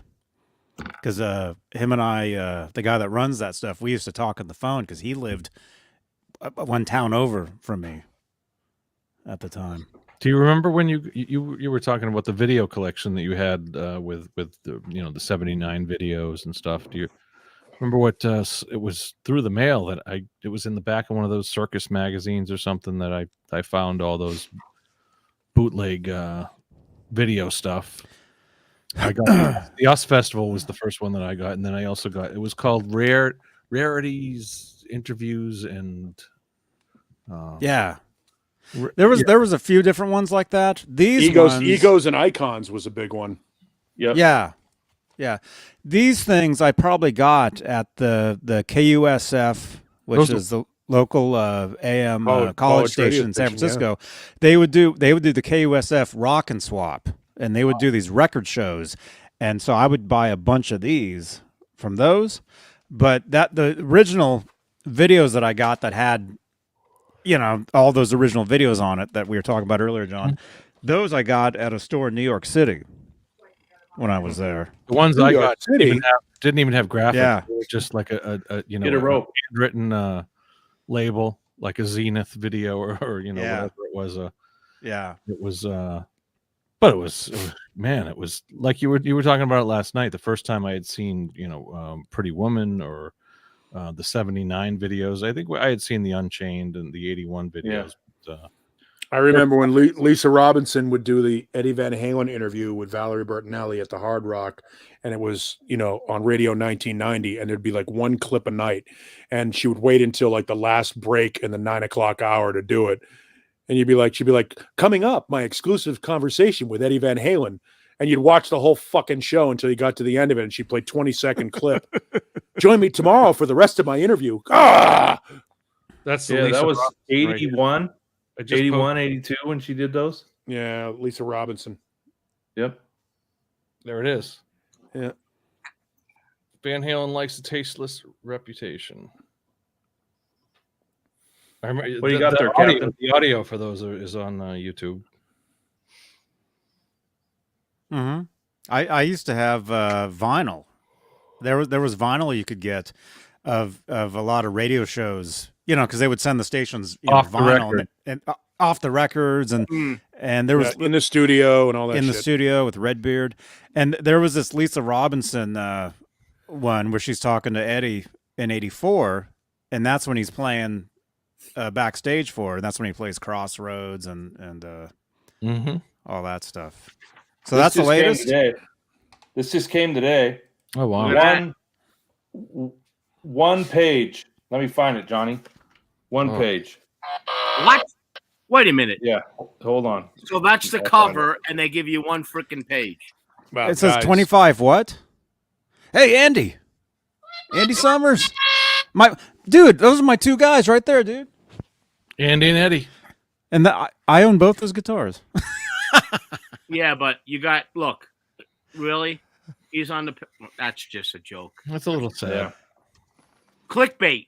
How thin is that magazine? How thin is it? The magazine is basically one. Isn't Guitar Player free online anyway? Like most of those guitar magazines, you can get. Premier Guitar. They can be free on your neighbor's porch too. Yeah, but I'm old school. I got a stack of magazines here. Sure, I like having the physical. Oh, definitely. Shitter. Yeah. Yep. I get it delivered too. Is that John Frusciante? The unfortunate part is, with every month that goes by, Edward becomes a smaller memory, and eventually he will be one of these little boxes in the corner like they do with all the old blues masters and legends and Robert Johnson and All these guys, they'll just be. He's going to be a tab in an encyclopedia. No, not for 100+ years. I don't think so. You keep telling yourself that, but he's one page now. No, he's not even a page. But he's a cover. But that's a financial reason. There's going to be reissues. There's going to be a lot of Van Halen news in the next 20 years. You can keep telling yourself that, but no, there is. I think the lineage of guitar players, though, he's baked into the cake already. You're right in the fact that he's not going to be like front and center. Obviously, he's going to be like Jimmy. He's going to be like Jimmy. Jimmy is not front and center anymore. Jimmy shows up. Years. Jimmy shows. No, but it's going to be one of those things. You mentioned the name, and boom. Okay, that's right. The game has changed. It's not like it was when Jimmy or Scotty Moore or those guys, those that were innovators and stuff. Now we've moved on. The short attention span of the United States is ridiculous. It's so weird that we don't embrace that. We just move on to the next thing pretty quickly. Yeah. You're right with that, but then again, if you're into the instrument and you say Robert Johnson, you know who I'm talking about, right?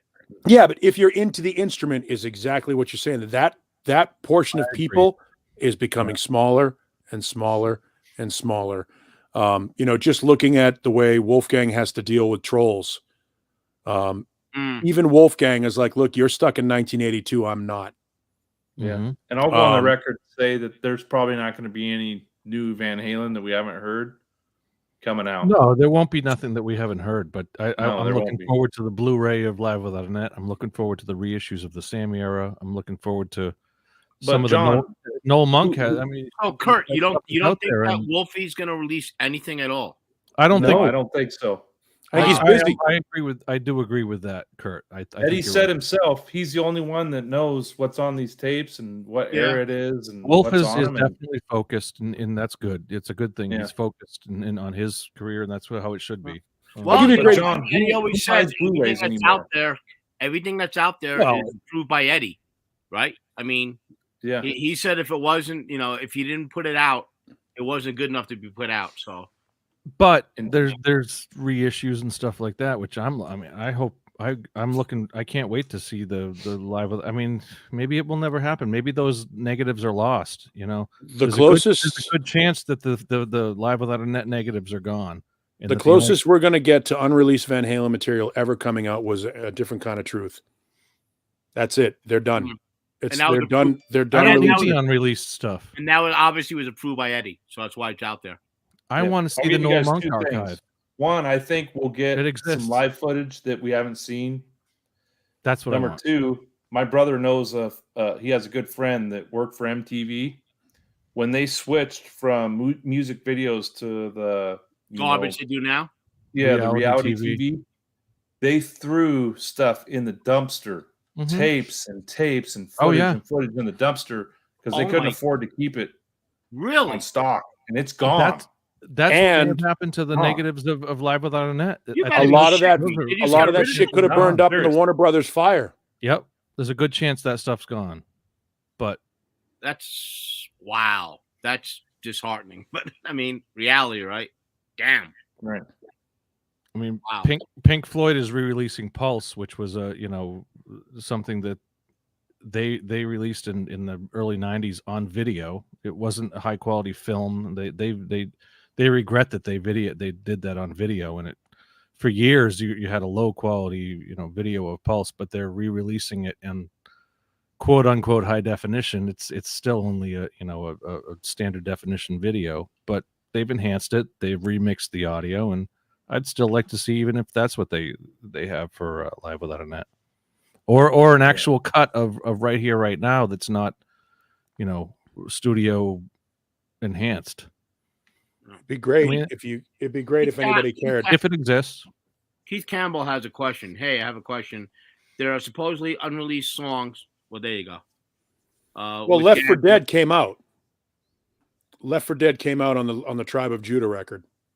Yep. Honestly, that's stuff I could care less about. On that Tribe for Judah record.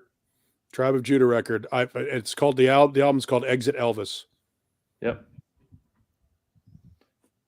It's been 38 years since David Lee Roth was with the band, and we haven't seen any other live footage than what we've seen. But there are masters. Holy shit! When you say it like that, 38 years, man. I mean, I would think that Noel Monk has, the broadcast masters, the 3/4 inch, I mean, not still standard definition, but think about it. They had the Donington stuff that was pro shot, the stuff that from Largo that was pro shot for years. We've seen the Largo 82, but I think 80, 81 exists. The guest you had a couple weeks ago, Steve Emerson. He watched a lot of that stuff, full show. He said he saw it. He said he saw pro shot stuff. We've seen early on. We've seen multiple generation YouTube dubs that have come out. Like the Memphis show from '81, which is like 4th generation VHS or something, but it's a full show shot from one angle with terrible sound and multi-generation. But I believe that the master has to exist somewhere, and that was Noel's job. He would go out there, and any venue that had luxury suites where they would watch the television broadcast of the show going on. They have a master of that somewhere, and that's the stuff that Noel would go right into and take. And he's like, "That we own this." I was just going to ask you, with that feed, Noel, if you're watching this show, release that stuff and take. It's care not of your that kids easy, and your though. grandkids. It's Give them a unfortunately retirement. it's not that easy. I got a question. There's hoops to jump through to get that to kind of feed, John Biel, going into like the suites and stuff like that. Is it? I mean, is it going to be recorded, or is it just a live feed on? Yeah, you're gonna think of a hockey game. That's the type of video that they were using for what was it, the Largo shows or any in-house video. They had the hockey cameras, which were already in the arena. That they have 5 different angles, whatever it is. So they will be recorded though. Yeah, and it'll go into their professional recording system on 3/4 inch U-matic video. Okay, and all right, and it's basically full quality. I mean, I don't know. I'm just asking. I wasn't sure if it was like a live feed from. We'd be in awe of even if it was just standard definition. We would be like, and it would look beautiful. I mean, if it's standard definition from that, like going into a suite, a master. I'm talking a master. You can always, if it's a master, you can tweak it and make it better. Digitize it, 100%. Yeah. Now, would it be fed through the board though? The sound. Good question. Where does the audio come from? That's I think they recorded all of those shows from at least 80 on. What year was that Largo show? Well, the 82 one is the one that everyone has seen, and it's like a 3rd generation, 4th generation VHS with soundboard audio, mono. I think it was mono. Yeah, and that's what you would get. But I'd love a rich mono track. I'd be happy with a rich mono track with a 1st generation video quality. Absolutely. That'd be cool. That would be amazing. That would. Yeah, I love the stuff that's online, and from the pro shot to the bootleg stuff. And John, I'll tell you right now, even with a rich mono track, with the technology nowadays, you can split up the signal coming in. Sure, you could make it stereo.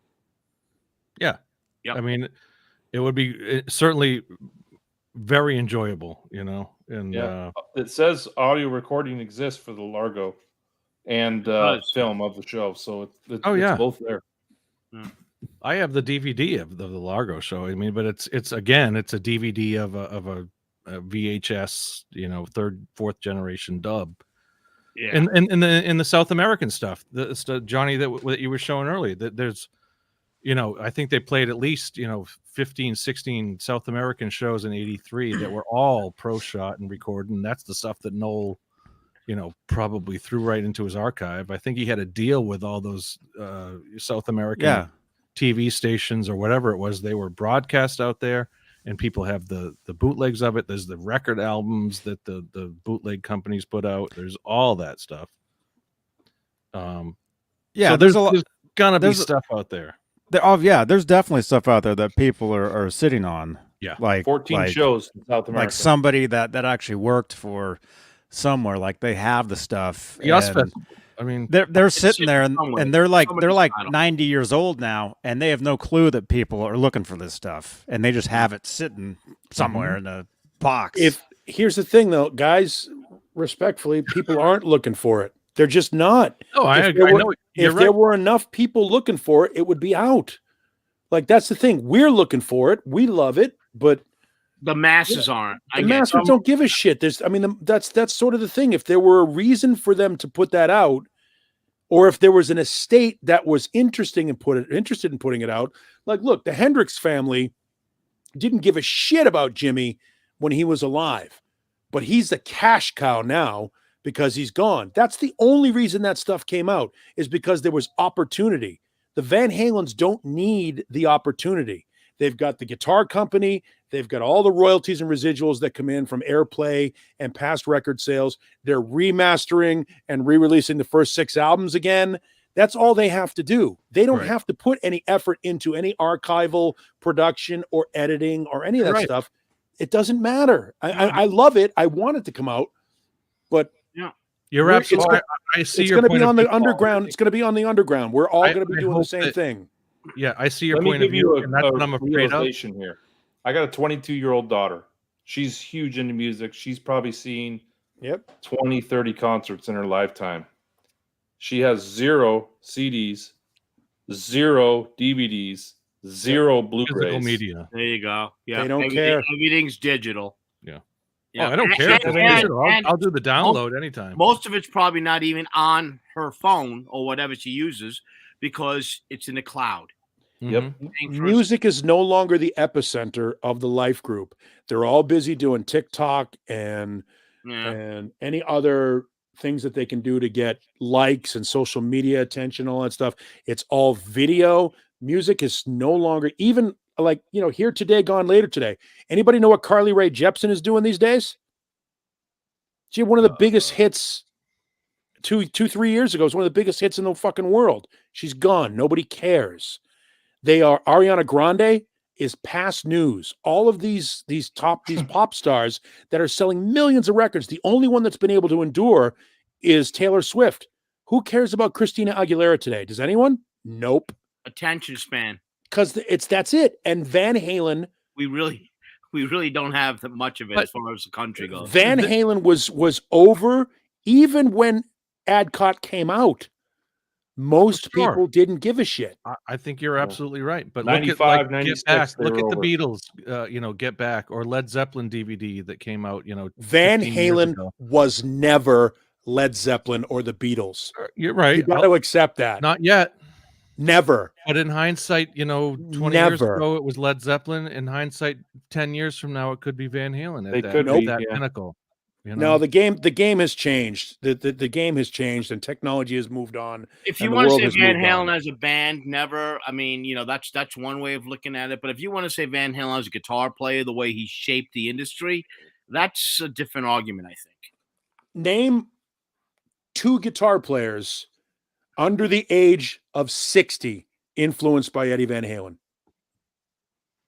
Under the age of 60? Under the age of 60. 2 guitar players out there right now playing for bands that are known. Jerry Cantrell. Jerry Cantrell. And who's the goddamn guy from Weezer? I mean, say under 40, I think you have an argument. Can't even name him. Under 60, but I see. There you go. You're right, Paul. I see what you're saying, Paul. Guess what? Music is a young man's game, young person's game. To Paul's point, though, I mean, and I know there's a bunch of them, but to Paul's point, I got to think hard about that. John 5 would be the closest thing to it. John 5, yeah. Does anybody in the real public consciousness know who John 5 is? Probably not. No. Right. No. That's my point. Eddie Van Halen's influence is undeniable.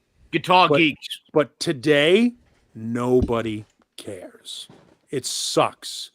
But that's a sad pill to swallow. That our favorite bands are old and outdated and moved on. I was gonna say Joe Satriani and Steve Vai popped in my head, but they're both in their 60s. I know. In their 60s. Yeah. I think there's hope. I think we will see something. Even if there will be something. Live Without a Net will be on Blu-ray one day. I hope so. God willing. We'll have to find a Blu-ray player at that point to play it. I know it. You know it exists. Someone told me the same thing. Like, yeah, you know what, Johnny? That'll be a PS5, a PS4. Yeah. And by the way, just for the records, guys, John Lowry is 51 years old. God, time flies. Well, yeah, it's been 3 hours. Yeah, Johnny's got to get to Twitch. Yeah, I got to get to Twitch. I got 4 hours to spend over there now. Yeah. Johnny's twitching to get the Twitch. Oh man! Well, we had fun tonight. We love. I want it to have that Blu-ray, but no one sells Blu-rays anymore. I don't care if it's Blu-ray or a download, whatever it is. It make it freaking available, please. Digital. I don't care. Digital. You just want some sort of remaster, new. I just want a high quality version of the stuff that I've already seen. Here's the unfortunate. Here's the unfortunate part. A high quality version of Largo, a high quality version of South America, a high quality version of the US Festival. Like 20 years ago, when Van Halen launched their website and categorized everything. Remember, they had the vault and the jape and all of these things that we were promised that we would have access to and that they would release all this shit to. There was supposed to be a portal, a digital portal where we would be able to get to that stuff. All of that stuff. Yeah, but Jesus Christ, man, that's how everybody gets everything on demand now. They were right there at the forefront of it and never followed up. They never followed up. At least Metallica has a vault on their website where every show that they're playing these days or all of these archive shows have been uploaded because Metallica has a corporation of people that are dedicated to putting out all of that library stuff because Metallica learned from the Grateful Dead and learned from Kiss. Bingo. Just going to say the Grateful Dead. Exactly. Yeah, they learned from Kiss and they learned from the Grateful Dead that if you want to make a corporate machine and you want to keep that brand going, Van Halen have never been that band. No, I mean, that's always looking forward. Dead, never when look they back. were touring for all those years, they always had a massive section in the middle of every damn concert. The taping section. Yep, come on in, tape it, and send it out. Guess what? You're not stealing from us. You're promoting us. That's what that's what tape trading was back in the day. All of that stuff. But Van Halen have never been hardworking. They make a record, they go out on tour, then they do nothing. And that's allegedly part of the reason why Dave walked or was fired, whatever way you want to talk about it, back in 1985, because they got lazy. And Paul, they always look forward too. They bitched about every time they had to do a greatest hits record. They didn't want to look. Yet they did 2 of them in 8 years. Yeah. Yeah, they did. Yeah, they did 2 in 8 years because lazy. Because it was easier. Well, it was easier at the time. That was 20 years ago. That's and 2 new songs on them too.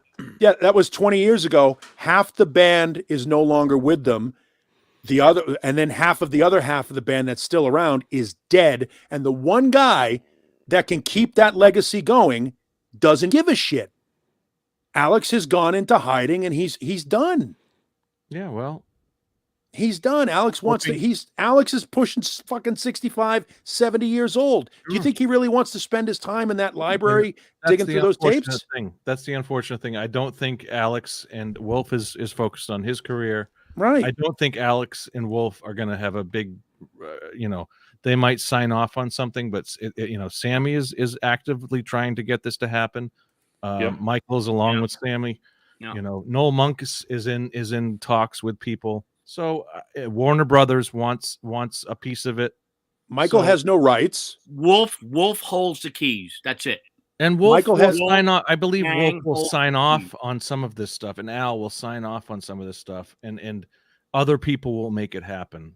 Michael has no rights to anything, and Sammy only has rights from 1985 through 1995. You're absolutely right. Again, Wolfie holds the keys. That's it. End of discussion. Wolfgang and Alex are the guys that are going to run it. Wolf gets it, and he knows that the legacy, has. That's the way I hope. The legacy has weight, and something will, and he's young, and he's. It might be 10 years, it might be 20 years. Maybe we'll never see. Maybe those of us here tonight won't ever see it. But you do realize that You I realize hate Wolf to break has it to no. you guys. I think Eddie. Sorry, Paul. I'll let you finish, but I think Go Eddie ahead. told Wolf like, "Fuck Van Halen, run with Mammoth." Oh yeah, your and I thing. hope He he did, does. 100%. And I hope he Oh, yeah. does. Yeah. He's focused. He's driven, and, Yep. and great. Good for him. I don't Yep. think he has any responsibility to us. I mean, he's already given us, an extended Van Halen career with the last, 15 years or 20 years that Wolf was active in the band. Keep in mind, revitalized the band. And also, for fuck's sake, that 15 album that years. Wolfie put out is killer. Sure. There's keep that. in mind, Wolfgang Van Halen still isn't comfortable with the passing of his father. He Right. doesn't want to go into that fresh. doesn't want to go into that vault. He doesn't want to go in there and dig that shit up. He doesn't want to deal with any of that stuff. He's still emotionally attached to this thing. Let the kid grieve. Let him do his thing. And by the way, he may decide that stuff needs to be buried too. Yeah. He may decide. He's 30 years old now. He's going to do his career, assuming his career continues to do well. That's going to go on for another 10 or 15 years. All right. So now he'll be in his 50s before he decides to sit down and dig into that Van Halen music. How many Van Halen fans will still be around at that point? It could take that long. You're right. That sucks. I wanted to. Yeah. Unfortunately, a lot of us will be pushing up daisies. So. We'll see stuff trickling through, even if it's another dinosaur video. We'll see. I'll still be here on Saturday nights. I'll be with you. Johnny.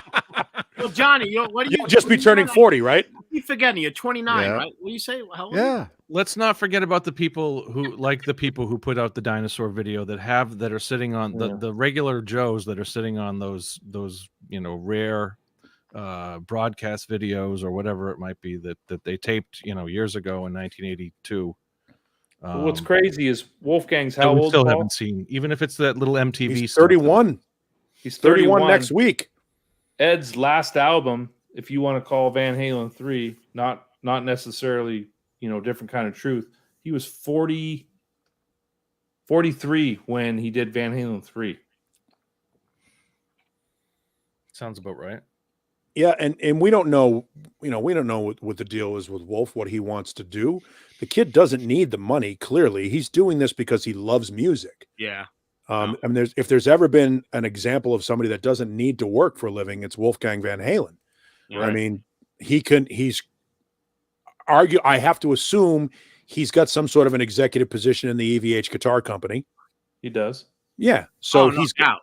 he's going to get paid off of that, not counting the royalties that he's going to get from whatever thing Eddie has willed to him. You don't got to worry about nothing as far as money goes. Yeah. So at some point, but he also gets the history, and look at what he did with the later Roth years, with 2006 to but he did that so that he could be with his dad. Yeah.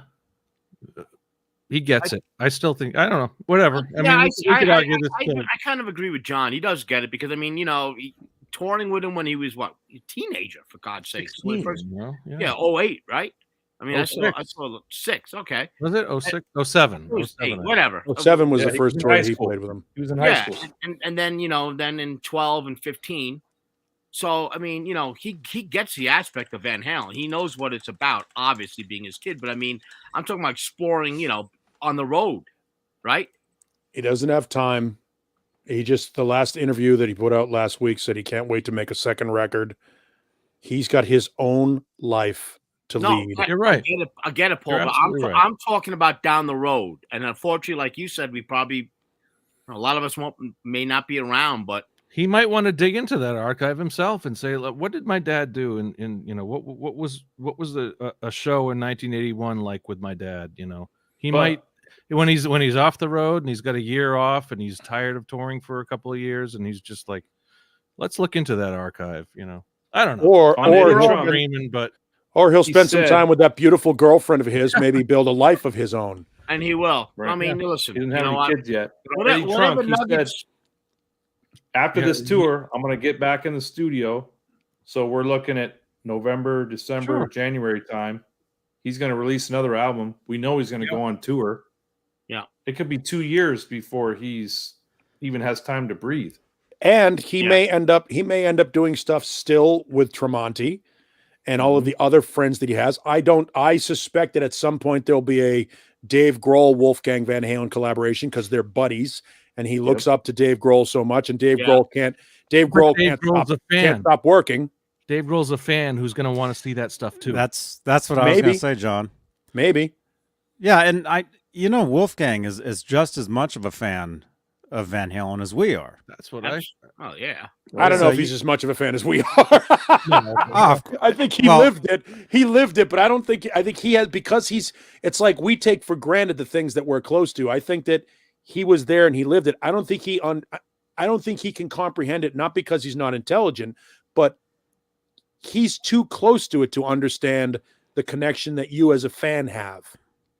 Oh yeah, we say Largo 1982, and he's like, he probably has no clue what we're talking about. Right? Nah, he knows. His top 10 albums he did. I think 5 of them were Van Halen albums. He knows everything. I hope so. And I think he knows what the fans want. He's on social media. He could be watching this right now. We don't know. Hey, Wolf. He knows exactly all this stuff, and I think at some point.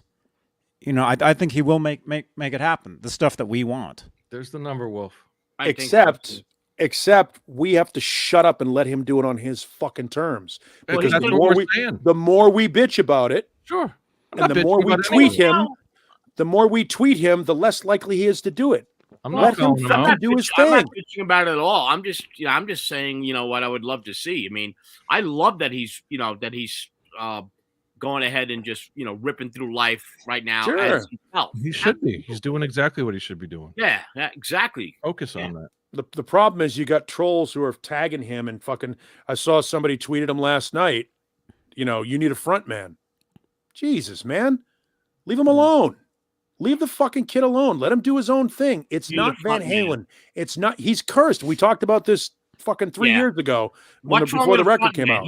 He's as good a front man as you're gonna get. As far as I'm concerned, the kid can play any goddamn instrument, basically, in a band, and he can sing. He's got Jacob Dylan syndrome. Jumping around, is that what they're looking for? He's got Jacob Dylan syndrome. It doesn't matter what he does. His father was so fucking important that he's never going to be able to get out from underneath that shadow. It sucks because he's cursed with the name Van Halen. Just like Jacob Dylan. Jacob Dylan even looked like his father, so that was even worse. And Julian Lennon. Yeah, John Lennon's son. Yep. Yeah, those guys, it's cool to see that Sean is able to do some stuff with Les Claypool, and that's a very cool project. But when you are the son of somebody that is that important, it's almost like you have to wait for that generation of fans to go away before you can make your own name. And that's kind of what Sean Lennon is doing now with Les Claypool. Well, we can dream. No, it'd be great. We talked music the last 30 minutes of the show. Yeah, we close it out on a high note. So I got one quick question before we go, if you don't mind. I don't. Go ahead. The mix of A Different Kind of Truth. A lot of people think it sucks. A lot of people think Eddie's guitar is way oversaturated. What are your guys' opinion? Because I love that freaking album. I think it suffers from the. Go ahead, yeah. Kirk, go first. I think Eddie was looking for something different. I'm not sure if he could have done the wet, dry, wet, saturated sound with David Lee Roth, and I think he was tippy-toeing through it, and he had that EVH amp, and he wanted to promote it. And I think to me, I didn't. I think the guitar sound the gain could have been turned down quite a bit. What about the solos on it, though, as far as like the way they popped in the mix? I think the mix was okay. I just don't know how, if the tracking was right. Can I go? Yeah. Yeah, go ahead. Just real quick. I think Eddie's hearing was hurting for the last 15 years of the band's career. I don't think he's had a good guitar sound since 1995. I think 1998 it was way overmodulated. I think some of the tweaking that he did trying to design guitars, he was experimenting with sounds, and some of those sounds ended up on tape, and I don't think they were great. I think that there was a lot of experimentation going on. I think his playing was phenomenal, but I think tonally and the stuff that ended up on tape was less than stellar. But you know, I'll still take a less than stellar Eddie Van Halen over a perfect Dan Donegan every day. There you go. So, John Biel. I liked it. I enjoyed A Different Kind of Truth. I haven't listened to it in a year or so, but I know the mix didn't sound harsh in any way to me. But I do know I definitely know what you're saying about. I mean, that's the most marketable thing about the last 15, 20 years of Van Halen was Ed, and you want to hear Ed right up front with Dave, and a little bit, but it worked for what they were trying to do for 2012. now I'll tell you the drum sound was phenomenal on A Different Kind of Truth, and the bass. Yeah. Oh, bass, yeah, and the Johnny, live. please. Man. I thought it was great. I mean, I liked hearing a lot of those songs that a lot of us, as nerds already had, demos of or live versions of previous tunes. But I thought it was fine. I didn't have a problem with the mix. I said this last night. I think, I grew up being a bigger fan of the Van Hagar stuff. But I think as far as new Roth Van Halen, I thought it was cool. And I thought a lot of those fans liked it. Excuse me. What's funny is, Johnny, you actually make the point that we were just talking about. You are a couple of years younger, and you grew up. Your Van Halen is the Van Hagar.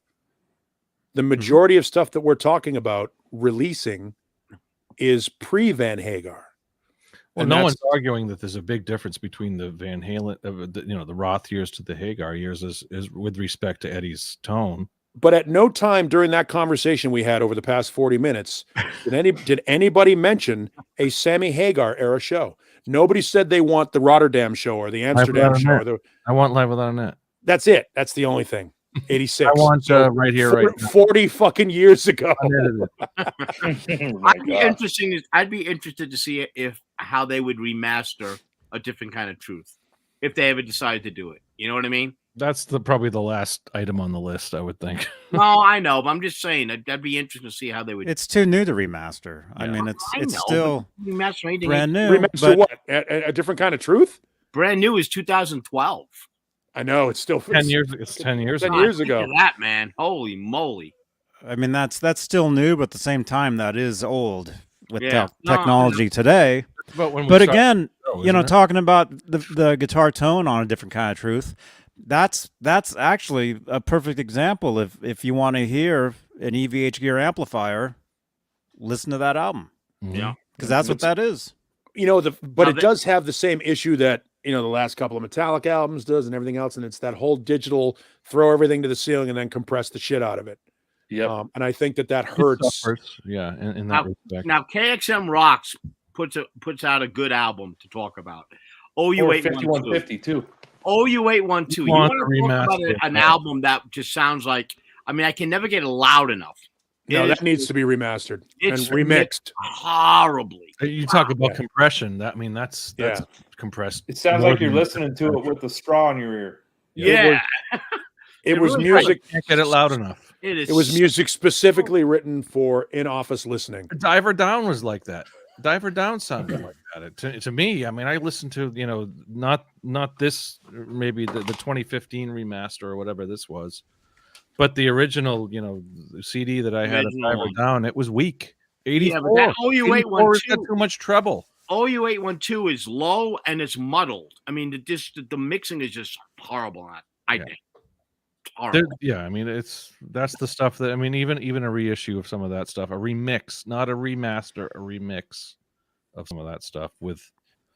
So I've listened to it in my truck, and Paul, I have a Dodge Ram Rebel, which has an unbelievable stereo. That Harman Kardon system, whatever it is, it's pretty fucking sick. That's bad. If you listen to OU812 and then you switch to something off the Best of Both Worlds, it'll blow your ears out off iTunes. You can tell the difference between or Carnal Knowledge or something like that. Yeah. Yeah. No. OU812, When It's Love, and then you go to the Best of Both Worlds version that's remastered. Okay. When It's Love. Okay. You can tell the difference. Right. Yeah. Sure. Okay. Yeah. All right. Yeah, no, I mean, OU812, arguably the worst sounding Van Halen record. And 5150 is probably the most dated sounding Van Halen record. They're both cool in their own right, but I always thought that, and for example, if I have my hard drive running and I Bluetooth it to something in the house and I try to set the volume at a certain level, like 15, 16, whatever it is, everything comes through at a reasonable spectrum of the same volume, except for OU812, and it just drops. I mean, It's not even close. The main output, master output on that record was just so low and so flat. I mean, you really got to fuck with your EQ to get that record to set to punch. Yeah. Yeah. But, the music is good overall. The songs were good overall. It just doesn't sound great. Mm-hmm. Wow. One of my favorite songs in the Hera era is Sucker in a Three-Piece Suit. Love that. I think Mine Oh Mine is a masterpiece. I think what a great friggin' song. Yeah. Cabo Wabo. I mean, it showed Cabo Wabo is great. I like Black and Blue, as stupid as it is. I can't badmouth Black and Blue for being immature and stupid and then like Drop Dead Legs. You can't. I mean, you can't. There's a hypocrisy there that exists. You know what I mean? Exactly. I'm not a huge. One of my least favorite Van Halen songs of all time is on that record. Feels So Good. I love that song. But that's because that's an age difference, Johnny. That's the difference. I love Little Guitars, and Cathedral and Secrets and those pop songs from the Roth era. And to me, Cathedral and Secrets and Little Guitars are old. Right. Yeah. No, I totally get it. I totally get it. But Feels So Good was one of the first examples of Sammy's saccharin diabetes-inducing lyrics coming into the band and changing them into sort of a ballad. But it was music written to be Foreigner. It was them trying to get on pop radio, clearly trying to get on pop radio. And when they didn't try, would Finish What You Started, and that ended up being the biggest hit off the record. They tried with Feel So Good. They tried with When It's Love. Mm-hmm. When It's Love's a great song, even though the hook is completely a little help from my friends. Yeah. Well.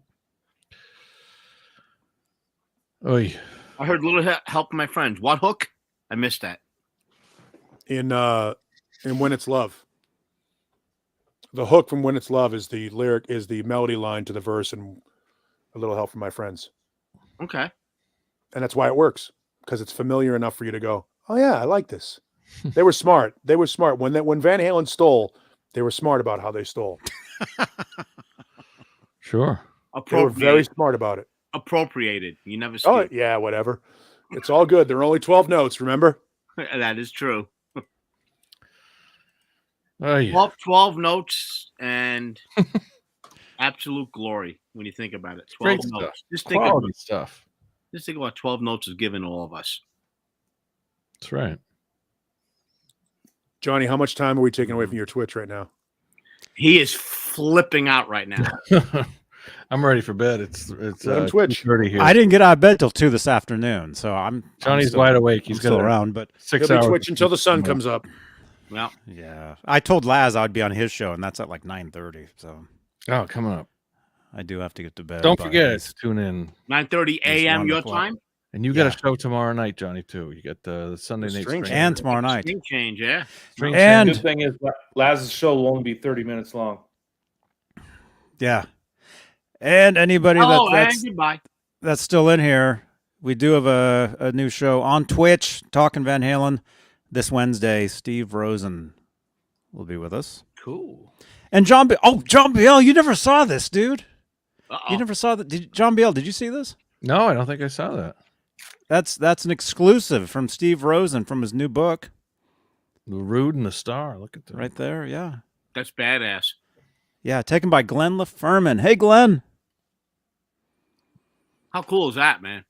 That's like Johnny said. Steve Rosen saw the back of that star. Yeah. That's late '83 is when that was. But yeah. Steve Rosen, he'll be with us on Twitch this Wednesday, right? Yeah. Yep. Look at that. Little by little, Johnny is muling all of it over to Twitch. YouTube is just a thing of the past. If you don't join me on Twitch, I'm out. Paul's all about like the Johnny's hitch is on. It's fast. Let's get on with the future. Yep, hitch the wagons. We're going to Twitch. Johnny has turned out. YouTube is about to become MySpace. Johnny has turned out to be he turned out to be a Twitch bitch. Oh, that's good. Oh, yeah. Twitch is awesome, man. Twitch is like so cool. Like way cool. It's not just cool. By the way, Johnny on Twitch, cool, it's way cool. Johnny on Twitch, you're the creepy old guy. Yes, you are. By the way, actually, well, no, I'm not. Oh, if you want to see creepy, here we go. No, there's a lot of stuff on Twitch. There's a lot of stuff on Twitch for us young. Twitch, also known as the dark web. Switch. There's a lot of stuff over there, but no, I'm basically I'm taking a lot of the stuff that we do here. I'm also doing over there because it doesn't exist. Come over here, little girl. I'm in Twitch. Oh my goodness. Does it pay over there, Johnny? Yeah. Good. There you go. Here we go. Anytime you can, that's the magic word, monetize. Absolutely. Make a buck. Monetize the internet. If you can monetize it, good. Hey, listen. Honestly, nothing's free. No, monetize, man. Nothing's free. That's why you have to become a subscriber. God bless you, Johnny. But Johnny? Yeah. Just the only thing free is our labor on this show. That's right. Bitter. Party of one, your table's ready. Bitter, party of one, your table is ready. There's always Thursday at 8. I'm doing the Lord's work here. It's a philanthropy. For the kids. Do it for the people. Do it for the kids. Do it for the kids, please. All right, let's call it. Thanks, guys. This was fun. We ended with a strong musical conversation. Yeah, you know what? The show was dragged down by Jay. Jay was holding us back. Oh, yeah, exactly. Thank you, channel members. Was holding back. He was holding back. Oh, yeah. Groundhog with Johnny Beane and TV. We had fun here tonight. Tune in every Saturday. Don't forget to check out the String Change show tomorrow night, Sunday night. Some Sunday I'll get on that show and change some strings. Talking guitars with Paul, with John Mancuda, and the rest. And Zim. Twitch every night, all night. GTA, everything you want to see. Don't forget Friday nights, Grand Theft Auto 2. Yeah, I'll be over on Grand Theft Auto in a little bit. SoundCloud, and all these icons. Johnny, I sent you those codes. You got that link? I sent you the codes for Grand Theft Auto. Codes? Yeah. Codes. You can cheat. Did you know that you could cheat on that? Oh, yeah. I don't do that. No, cheating on Grand Theft Auto is horrible. It's terrible. No, it's not. You can take over the world. Yeah, but it's those guys. No, it's when you're in there and somebody's in there cheating, it just makes us sick. Beef. Wow. No cheaters. All right. Let's do this. Have a great week, everyone. We'll see you next time.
Good night, CC. Thank you, CC.